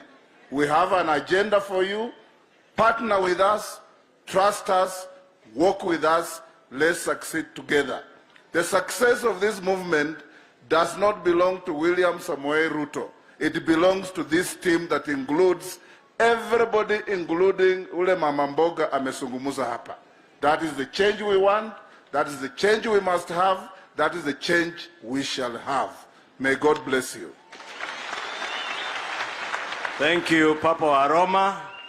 Next, nitamwalika party leader wa chama chetu kimoja cha Kenya Kwanza, chama cha Tujibebe, our first governor for Kiambu, Mheshimiwa William Kabogo, whose party is also represented in the Economic Council of Kenya Kwanza. Naam, shukrani sana. Marega. Gethana gwa kwa koroni ranyo nao hali yori. De jure. Mheshimiwa Naibu wa Rais, usiwe na wasiwasi. Tutatoboa. Demwera dire morogi na dire murathi none nyonaga. Na igana meteketi tutatoboa. Wangapi wanaamini tutatoboa? Liwe na liwalo. Kitu mimi nataka nikushukuru bwana. Hii kitu umeanza economic forum na kuzungumza na Wakenya. Hata ukiingia rais, tafadhali tuendelee nayo. Au sio namna hiyo? Tuthie na mbere na wĩra ũrĩkũ. Wa kwaria na muthamaki nĩguo kĩrĩa twetie tũgeka atĩa? Tukanengerwo. Mimi Mheshimiwa Naibu wa Rais usema sisi ni wengi katika upande huu wa mkoa wa Kati. Na nikubarikiwa na Mwenyezi Mungu sio kupenda kitanda. Sisi tumebarikiwa kwa watu wengi. Na vile tulivyo wengi ndio hivyo mashida iliyo mingi. Ukisikiza wale wamezungumza hapa siku ya leo, wengi wamesema mimi ni hasla, mimi ni hasla, mimi ni hasla. But I'll tell you the following. That 90% of people in this county and in the region are small business people. Small business from 5,000 to about 50,000. Hiyo ndio biashara ya wengi wa watu, 90%. Ombi langu, kwa sababu maneno yamesema mengi, ni tukichukua serikali yetu, mimi na wewe na hawa, sio yako, yetu. Tukichukua serikali, tuweze kuweka maanani pesa ya biashara igawiwe kulingana na wingi wa Wakenya. Na hii ni kitu tushafanya hapa, inawezekana. Kwa mfano, tukianza fuliza ya serikali, ile itapeana shilingi 30,000 kwa mama huyu wa sokoni hapa Kangangi. Akae nayo miezi mitatu na arudishe shilingi 31,000, atakuwa akombele zaidi ya mfuko ya shati. We do not want handouts.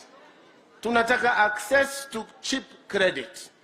Na ukitaka kujua benki kubwa zaidi duniani ni Grameen Bank of Bangladesh. Ilianza na jamaa anaitwa Mohamed Yunus. Na kazi yake ni kupatia wamama women groups kwanza pesa shilingi rupia 2. Anakaa nazo wiki 3, anarudisha mengine anapawa. So it is possible. Mimi ningependa ukisimama tu hapa, yale mengine ya one man one vote, hiyo ni story nyingine. Hii ya kugawa pesa ya biashara ni kugawiwa watu, si ngamia na sio eka ya mashamba, ni watu.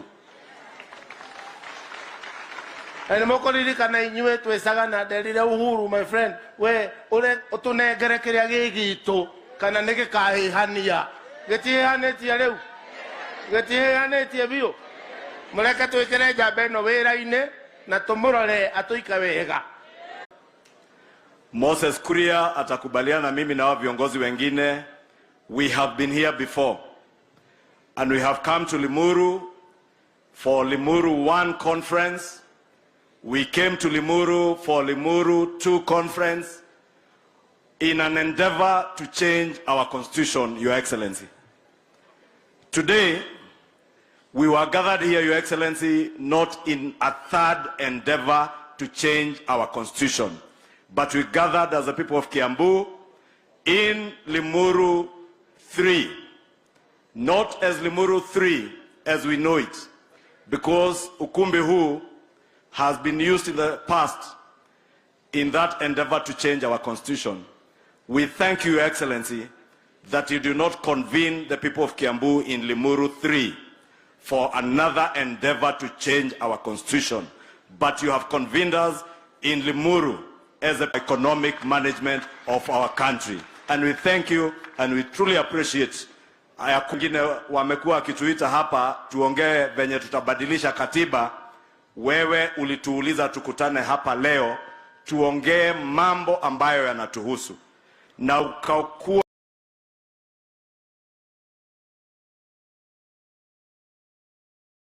mtu wa kukaa na kuwa mvumilivu mkiwa na viongozi wa wengine wote, kutusikiza kutoka Rasto wa bodaboda, wa Bogua, wa Thoko ya Kagagi, to Benson, to our young man Benson from Limuru, and all the speakers that have been here. Those remarks, Your Excellency, please, as you leave for Murang'a this afternoon, ujue watu wa Kiambu, we appreciate you, we appreciate the Kenya Kwanza team, and above all, we appreciate that you have put the economy first. Kenya Kwanza ni uchumi kwanza. Kwa hayo mengi, nataka kwa heshima kuu tumkaribishe our Deputy President Designate. Mnajua no mwene kugatea? Deputy President Oriorai Girageteine. Si tuko na Deputy President mwenye amekalia kiti ya Deputy President saa hii, ambaye tunajua kwa uwezo wa Mwenyezi Mungu ndiye atakalia kiti cha rais wa 5 wa Kenya. Si yako hapa? Na tuna naibu wa rais mwenye atakalia kiti ya William Ruto. Anaitwa nani? Mheshimiwa Rigathi Gachagua, our Deputy President Designate and our running mate in Kenya Kwanza. Akimaliza atatuitia Mheshimiwa Musalia atuwelcome Deputy President. Karibu. Thank you. Asante sana Mheshimiwa Kimani Ichung'wah, my younger brother. Mheshimiwa Naibu wa Rais na viongozi wetu. Andũ a Kiambu mũrĩega. Mũrĩega rĩngĩ. Ngai aciarĩre Mwathani agocwo. Mwathani agocwo rĩngĩ. Mheshimiwa Naibu wa Rais, tunakushukuru tena kwa hii kikao. Ni kikao ya maana sana kwa sababu tumepata nafasi kupata maneno kutoka kwa wenyewe vile wanataka serikali ambayo unaunda iwafanyie, na hii ni historia ya Kenya. Wewe ndio candidate wa kwanza wa kutafuta kiti cha rais na kuuliza wa Kenya tukichukua serikali mungetaka tuwafanyie nini. It is the first time it has happened in the history of this country. Your Excellency, wakati uliniuliza nikuje nikusaidie kutafuta kura, ulinipatia jukumu ya mambo ya uchumi na ukaniambia tushikane nao viongozi wengine na tuanze kupanga mikakati wakati huu hata kabla hujachaguliwa, ndio ukichaguliwa kutoka D1 kazi ianze ya kubadilisha uchumi. And I want to report to you and the people of Kenya that ya kwamba hii kazi imeanza tukiwa nao viongozi ya the economic team, na saa hii mambo ya guaranteed minimum return ya kahawa, majani chai, maziwa, mchele, miraa na vyakula zingine zote inaendelea. Na hii kikao cha leo, yale maoni tumechukua tutaongeza, na within the next 1.5 months tutakuwa na bei ambazo return, mkulima akilima mazao yake anajua atapata nini, na hiyo kazi inaendelea. Your Excellency, mambo ya cost of animal feeds tumeweka wataalamu tayari, kazi inaendelea. There is a team imeenda Uganda na ingine Tanzania tujue ni kwa nini bei ya animal feeds yao iko chini, ndio tukuje tujumulishe na yale maoni yako, so that by the time you take over government, within the first 3 months bei ya animal feeds county ni mtu ya biashara. Na Governor Kabogo vile umesema tuko wengi kwa sababu ya kubarikiwa si kitanda. Mama moja alikuwa nyuma yako akasema hata kitanda hatuna shida naye. Ama tuko shida naye. So that is true. na tunataka kuomba viongozi wote wasaidie watu yao kuanza kujiunga kwa SACCOS, kwa sababu hii pesa huwezi kopa binafsi. Muanze kuwasaidia wafanyabiashara kutengeneza SACCOS, ndio by the time hii 50 billion President Ruto anataka kutuwekea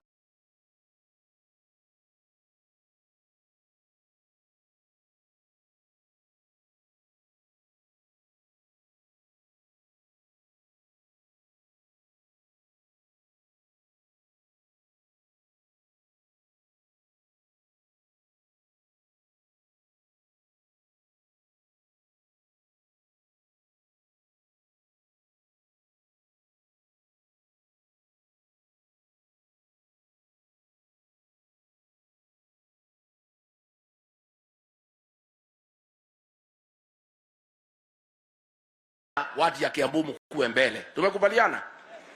Neguo. On how to bring the cost of food items downwards within the first 3 months of your government. Na hiyo kazi inaendelea. Kuna wataalamu wanaangalia ni kwa nini bei ya unga iko juu, inaweza teremuka namna gani, bei ya cooking gas, lakini hiyo tayari ya cooking gas dawa yake hiyo ni kuondoa kitendawili, kwa sababu yeye mwenye kuuza mitungi ya gas na gazi yenyewe. That one, the solution is already there. Hii mambo ya gas mkifukuza kitendawili hiyo itafanya nini? Hata mambo ya monopoly ya maziwa si mnajua solution? Si hata hiyo inajulikana. So your excellency, the cost of food prices that is concerned to you and all of us and the people of Kenya, a lot of work is going on so that you have the proper advice, you have the proper interventions, so that on assumption of office, you are able to issue an executive order so that Kenyans can have affordable food. Ya mwisho, your excellency, what has been raised na watu ya bodaboda na watu ya matatu. Na wewe kiongozi umeachwa peke yenu. Umesema ku president, hakuna siku inaisha bila yeye kutaja bodaboda. Kweli ama uongo? He is thinking about you, all of us are thinking about you, and you know, hata ile wakati mlitatizwa na Matiang'i, mimi na Kimani Ichung'wa na Didi Nyoro tulipigana mpaka Matiang'i akawachana na nyinyi. Na unajua huyu Matiang'i pia ndiye alikuwa anasema nyinyi ni wakora. Na huyu deputy president akasema biashara hata ya bodaboda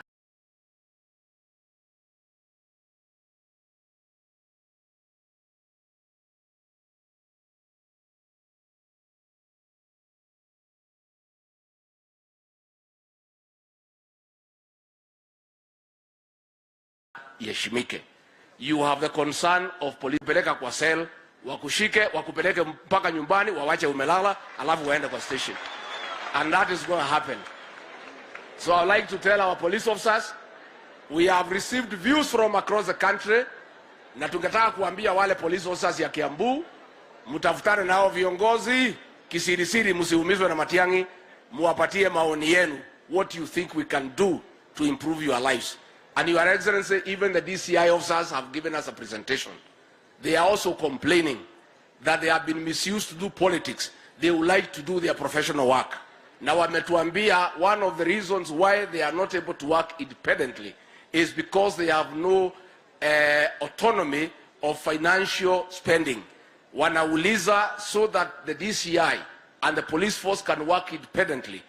On taking over government, you appoint an accounting officer so that the police can work independently according to the police act, ambaye itakuwa pale within the first 90 days. All pending bills are verified, they are validated, so that those who should be paid are paid, mali yao iwache kuuzwa. Kwa hivyo hiyo kazi yote your excellency umetupatia inaendelea. Sisi hatuna shughuli na mambo ya katiba, tuko kwa laini ya uchumi ile umetuambia. Ni watu wa Kiambu? Ni mwevagita na jabeno? Ino ita Ruto. Ino yari thagia guku. Aya no mwivanga na mundu wa kurithia guku. Ino era chambio. Ino era nyarirwo. Ino igenyo. Niyo murenda. Ni andu aigana marauga ni William Samoei Ruto. Riu tondu ni atuheire wira tuikare hakuhi nayo na njamba ici ri. Tuikare hakuhi nayo. Turore maundu manyu. Utuku na muthenya. Na tutikana hinge ritho. Niguo tugaikaraga twi ritho Neguo. Tukwenda kumwira atĩ atongoria me haha. Ndikaboko ndari haha. Na mheshimiwa kuria. Maundu manyu thirikari-inĩ ya Ruto ri. Mangĩkahĩtana ri. Na ngatwĩ mbavu. Na tũngĩgakorwo mbavu tũigue nĩ marahĩta matukauma na thabuni. Tutiri oge mũno no tutiri irimũ. Kũrĩ o kaũndũ tũĩ. Katiguo. Tũrathĩnire andũ aitũ marathĩnire thirikari ya Mũgĩkũyũ. Nĩ makatima. Na nĩguo twĩna kaboko tũrerire njamba ĩno atĩrĩrĩ. Ithuĩ tũtingĩenda gũka thirikari-inĩ yaku angĩkorwo tũrĩtongoragia andũ matũraga na gĩtambaya magiragia maithori. Niĩ ona ndiũĩ Uhuru na gatorwo atĩa. Atĩ andũ ake othe no kũrĩra mareka atĩa. Hatirĩ gĩkeno mũndũ angĩona gũtongoria andũ matũraga na gĩtambaya marĩraga. Turera njamba ĩno ĩgwĩtwo Ruto. Ithuĩ nĩ tũgũgũsapota na nĩ tũgũka thirikari-inĩ yaku. No twĩna condition ĩmwe. Andũ aitũ matonge magĩe indo. Tondũ gũtirĩ ũndũ ũngĩ Mũgĩkũyũ arenda. Katiguo. Tondũ Mũgĩkũyũ ena mbeca nĩwe prime minister wake. Katiguo. Na mũtumia wake nĩwe deputy. Atimia ũyũ ũrona haha magĩthiĩ ũguo mahunyũkĩte. Mangĩona kĩbeti macokaga manyanga. Katiguo. Turera tucoke harĩa twarĩ hĩndĩ ya Mwai wa Kibaki. Mũthuri akaruta 3,000 akahe mũtumia wake nĩ kũmwenda atakũmwĩra ũrĩa gwĩka nacio. Ũmũthĩ ũyũ mũtumia wake nengerwo 1,000 ĩbangagĩrwo nginya change nĩ mũthuri.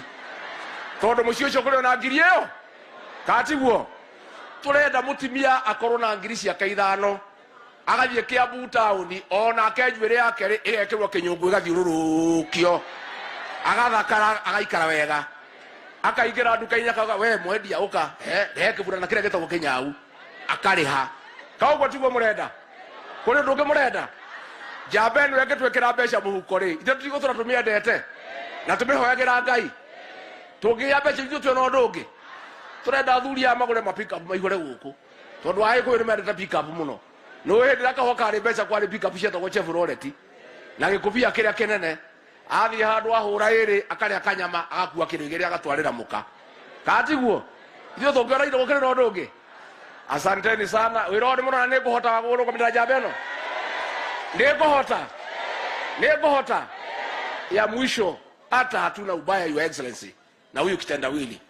Hata tunaweza samea makosa yake yote. Lakini ile shida hii watu wamesema hapa. Ile shida wamesema. Tuko na deni ya 11.2 trillion. Watu 14 milioni wako kwa CRB. Hii mzee ya miaka 80 hatuna ubaya. Anaweza hiyo kazi? Si mkutano ya baraza la mawaziri inaanza saa 2. Inaenda mpaka saa 11. Sasa akiingia saa 2 akifika saa 5 amelala ama hajalala? Hata bila ubaya hatuna ubaya. Katiguo. Ya mwisho sana niulize nyinyi. Si huyu kitendawili si ni yule? Si tunamjua? Ile sababu ilifanya tukataa imebadilika. Hata akichukua dada yetu anaweza kusafisha makosa yake. Hata Uhuru akisema na yeye anaweza kusafisha makosa yake. Si ni yule kitendawili? Yule alishindwa na Moi 1997. Akashindwa na Kibaki 2007. Akashindwa na Uhuru 2013 na 2017. Nyinyi mkiona kama alishindwa na Moi na Kibaki na Uhuru atawezana na hiyo hasara? Atawezana na yeye? Sasa ningetaka kwa makofi na ngemi tukaribishe Omwami Musalia Mudavadi akuje ahutubie nyinyi.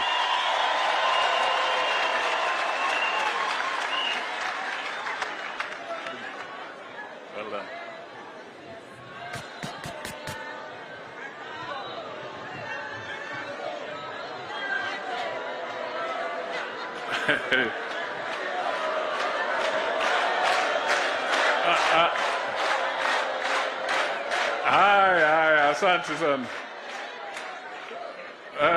Hey. Mayanga yani ado. Sasa nani amebaki nyumbani? Hakuna. Mnajua earthquake? Mnajua? Weka mkono juu. Zungusha kabisa kwa nguvu. Sema earthquake. Earthquake. Earthquake. Earthquake. Asante sana Bwana Deputy President. Earthquake imeingia Kiambu, imetingiza. Mimi nitaongea kwa kifupi sana ili nipatie nafasi kiongozi wetu naye aseme. Kwa hivyo nitalenga mambo zangu haraka. Neno la kwanza, nataka niseme kwamba mumeona ndugu yetu Brigade Gachagua akizungumza hapa. Yeye alikuwa kwa provincial administration mpaka huko Ingo. Na wakati Kenya Kwanza ilifanya majadiliano na hatimaye Mheshimiwa Deputy President akamteua kama mgombea mwenza wake, yani running mate wake, kwa tikiti hii ya Kenya Kwanza kwa uchaguzi wa tarehe 9 mwezi wa 8 mwaka huu. Sisi wote wa Kenya Kwanza tumeweka tick, tumesema tunaunga uamuzi huo mkono. Kwa hivyo tukitembea katika taifa letu tukiuza sera za Kenya Kwanza, sisi hatuna wasiwasi na msiwe na tashwishi, kwa sababu tumekubaliana na uamuzi ambao ulichukuliwa ni uamuzi ambao sisi wote tumeshikana mikono na tumesema tutaenda na huo uamuzi. Nego kanatigo. Sio point imeingia vizuri? Ama imeenda kona kidogo? Imeingia vizuri, eh? Haya, jambo la pili. Mimi nataka nishikie pahali viongozi wenu wamenena. Nataka nidhibitishe kwamba ajenda yetu ya kwanza ni uchumi, ya pili uchumi, ya tatu uchumi. Na Mheshimiwa Brigade amezungumza kuhusu madeni.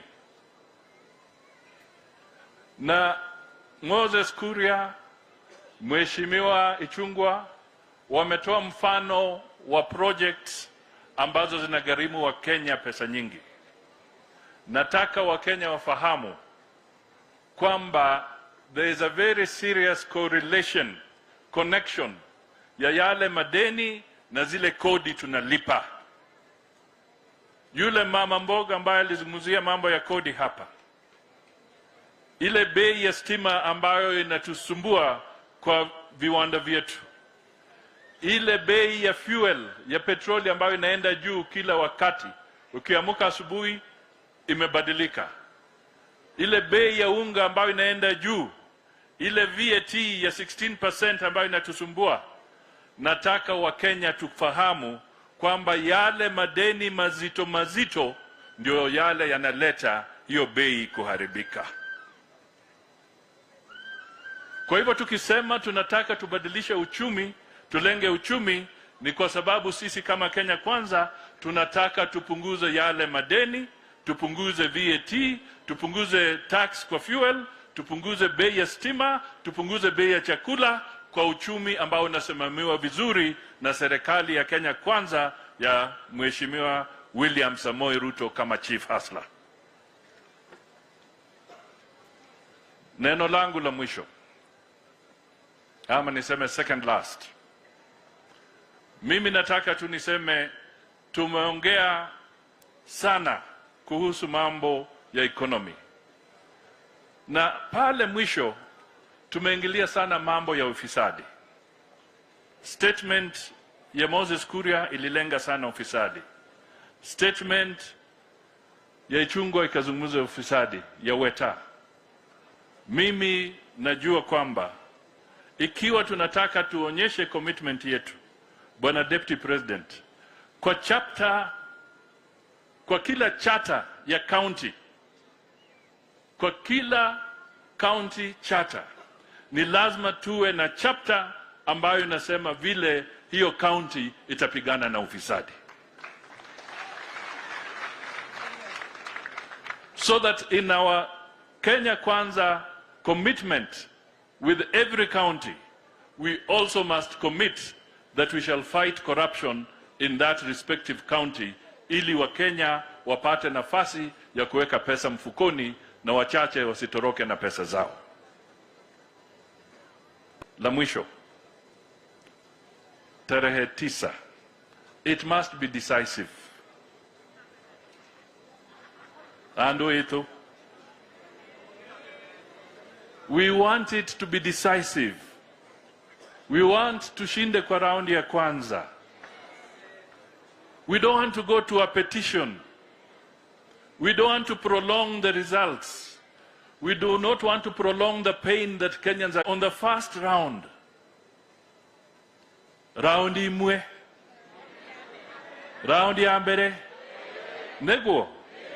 Tujue kwamba tumetoka kwa wingi, William Samoei Ruto ashinde ili tusiwe na mambo mengine katika taifa letu. We want to start work immediately.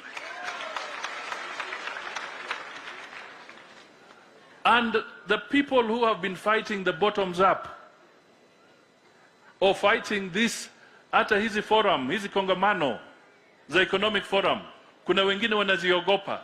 Why are they scared? Wameogopa kwa sababu muradi wa Azimio ni muradi ambao ni wa kupinga ama wa kuchunga mambo ya privileges and entitlement. The Azimio project is about privilege and entitlement. The Kenya Kwanza movement and the bottom-up project is a project about opportunities and hope for the millions of Kenyans. That is the difference. One is about privilege and entitlement. The other one is about opportunity and hope for every Kenyan. That is the difference. Kwa hivyo mimi nawasihi tujitokeze, tuangushe hawa jamaa, tuwabwage. Mimi na Weta tuko hapa, ingo imeshona.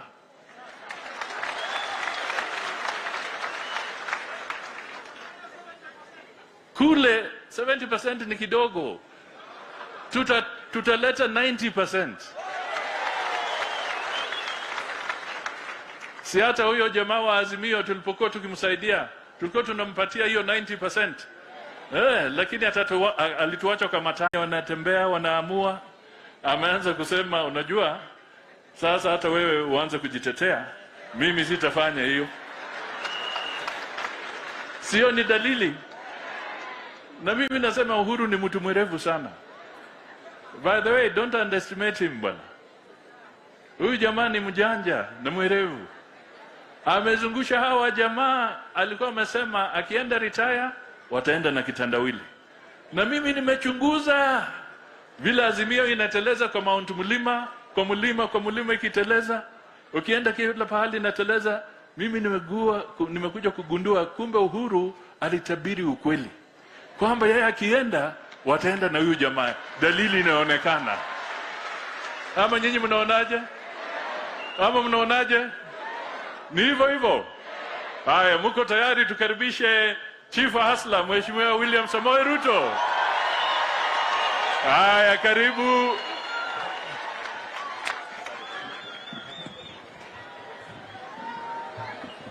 Asante sana. Tafadhali tuketi. Asante sana. Asante sana.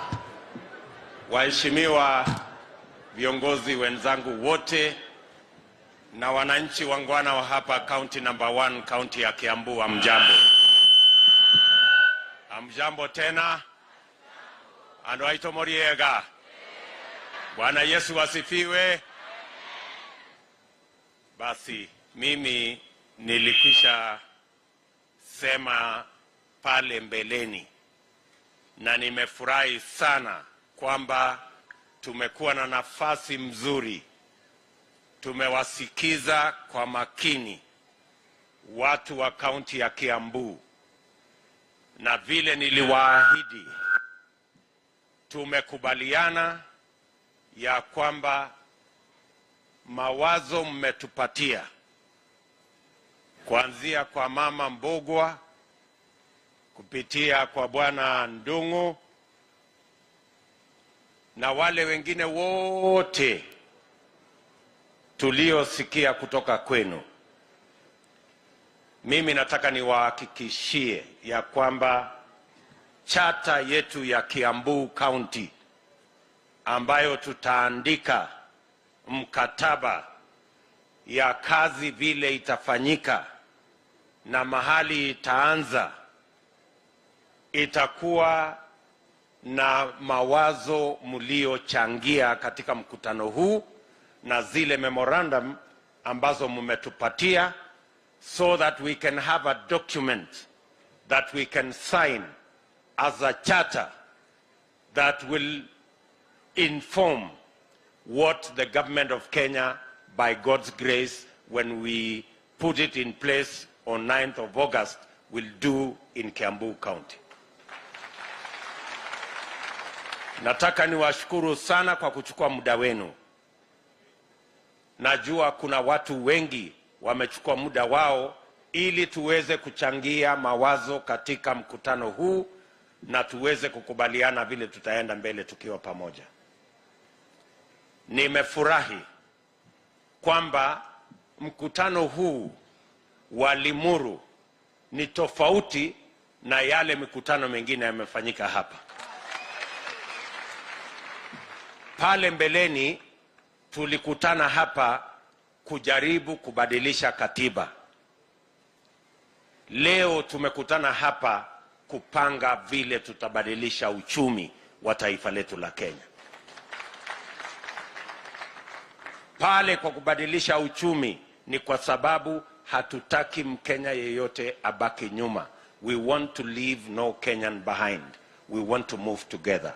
That's why we are saying, let us begin from the bottom, so that we can lift every citizen of the Republic of Kenya.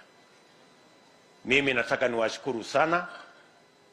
Niseme mambo mawili ama matatu.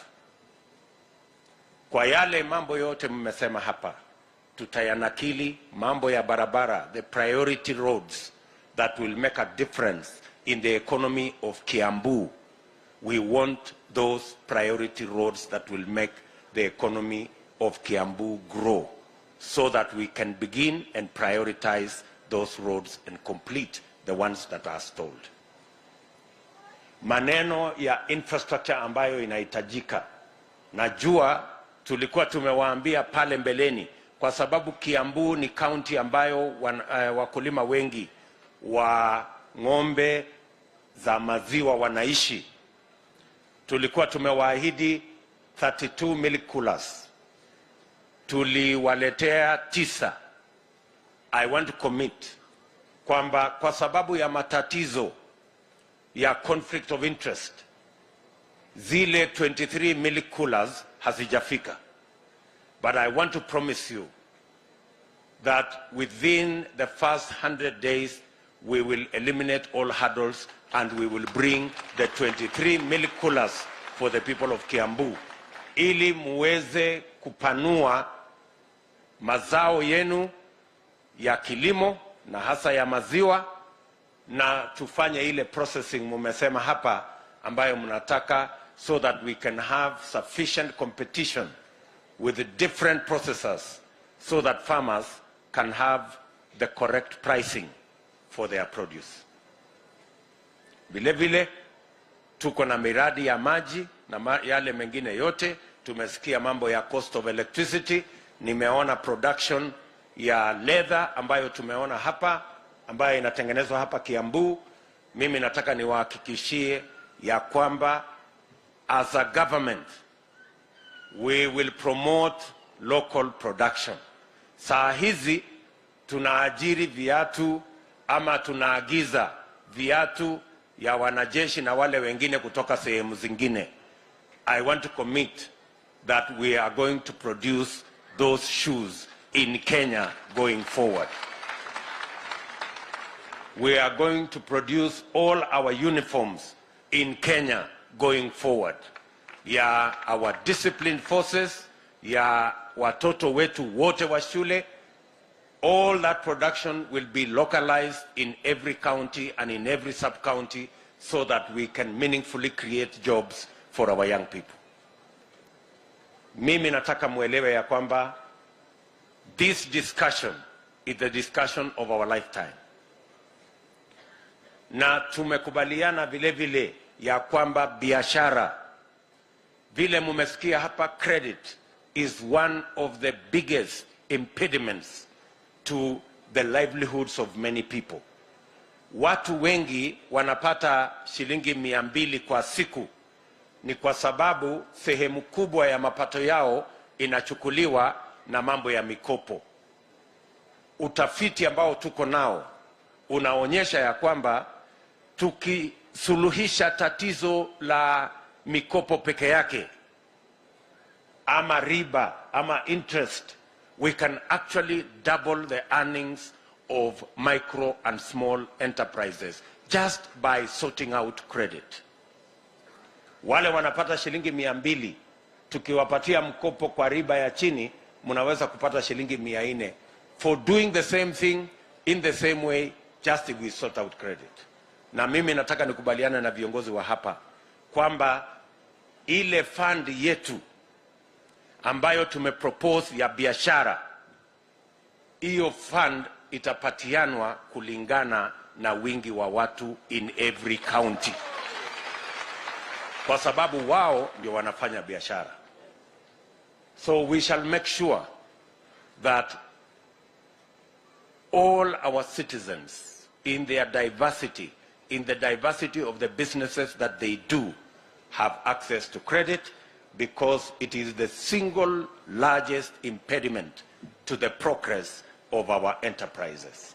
Tumekubaliana jameni? Mwisho, mimi hii safari tutatembea pamoja na tutafika tukiwa pamoja. Wale ndugu zetu ambao tunashindana na wao walituambia pale mbeleni ati ni katiba ndio matatizo. Tukawaambia hapana, uchumi is the problem. Sasa wamerudi tena wakatuambia kwa sababu wameona ile mambo ya kubadilisha katiba haiuzi, wamekuja wakatuambia integrity is the problem. And we want to tell them, yes, integrity is the problem. But it starts with the integrity of the leaders. That is where integrity begins. The challenge we have is the economy, number one. Number two is integrity. And I want to tell them, number three is incompetence. Number four is conflict of interest. And number five is state capture. So let us sort out all those problems. And as we talk about integrity, let me tell them the Kenya Kwanza position is that the most effective way to fight corruption, wastage, and theft is to ensure that we arm the institutions that fight corruption and wastage with enough hardware, software, resources, and eliminate interference. The Kenya Kwanza administration will make sure that the entire criminal justice system not only are independent, but they also have financial independence so that nobody interferes with their work and they can carry their work out without any political interference. I want to repeat, on the first day of the Kenya Kwanza administration, the DCI, the IG, the DPP will have their own budgets with their own accounting officers so that they can have the necessary financial independence to discharge their responsibilities. On day one of the Kenya Kwanza administration,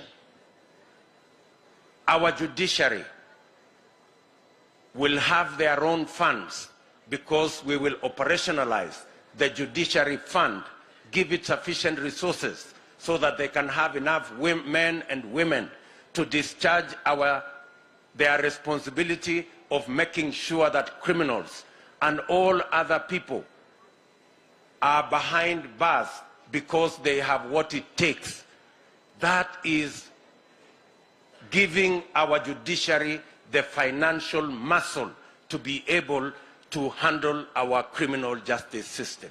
That is the undertaking of the Kenya Kwanza administration. We are asking our competitors to not give us rhetoric, to not feed us with the usual stories that they will fight corruption. Let them tell us how they will fight corruption. We are asking our competitors that as they talk about integrity, let them tell us about the integrity of their word. If you cannot keep your word as a leader, if you are a leader with a litany of betrayal and deceit, how can you have a conversation about integrity? What integrity can you talk about? Hawa watu ambao wanatuambia kuhusu ufisadi. Kama wewe ni mtu tapeli, umetapeli hawa, umetapeli wale, umetapeli NASA, umetapeli Jubilee, hata hiyo Azimio umetapeli, alafu unataka kutuambia mambo ya ufisadi. Ufisadi wa kupindukia ni ufisadi wa uongozi wa utapeli. And that is the disease that we have in the Republic of Kenya. And that is what we must deal with on the 9th of August. Tuondoe ufisadi na utapeli katika uongozi wa taifa letu la Kenya. Tunaelewana jamii? Tunaelewana? So we are telling our friends, we are ready to meet you halfway. Tell us what your plan is. Don't tell us the usual rhetoric. There is no difference between what you are telling us and the usual tibim tialala and here. There is no difference. You are not telling us anything new. And if you criminals will be behind bars, then we can begin to take you seriously. But if you are telling us the usual stories, my friend, the date is 9th of August. Abraham Lincoln told us, you can fool some people all the time. And you can fool all the people sometime.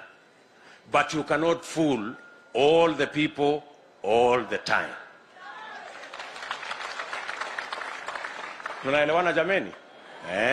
Hapo ndio maneno iko. So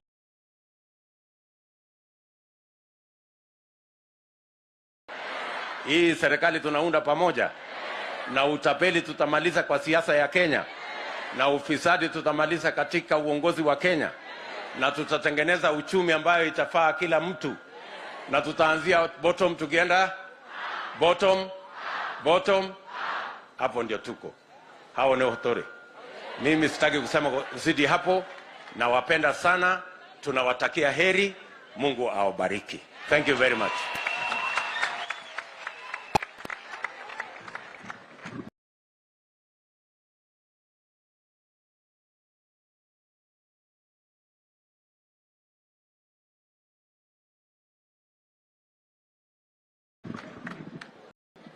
Makofi, makofi, makofi.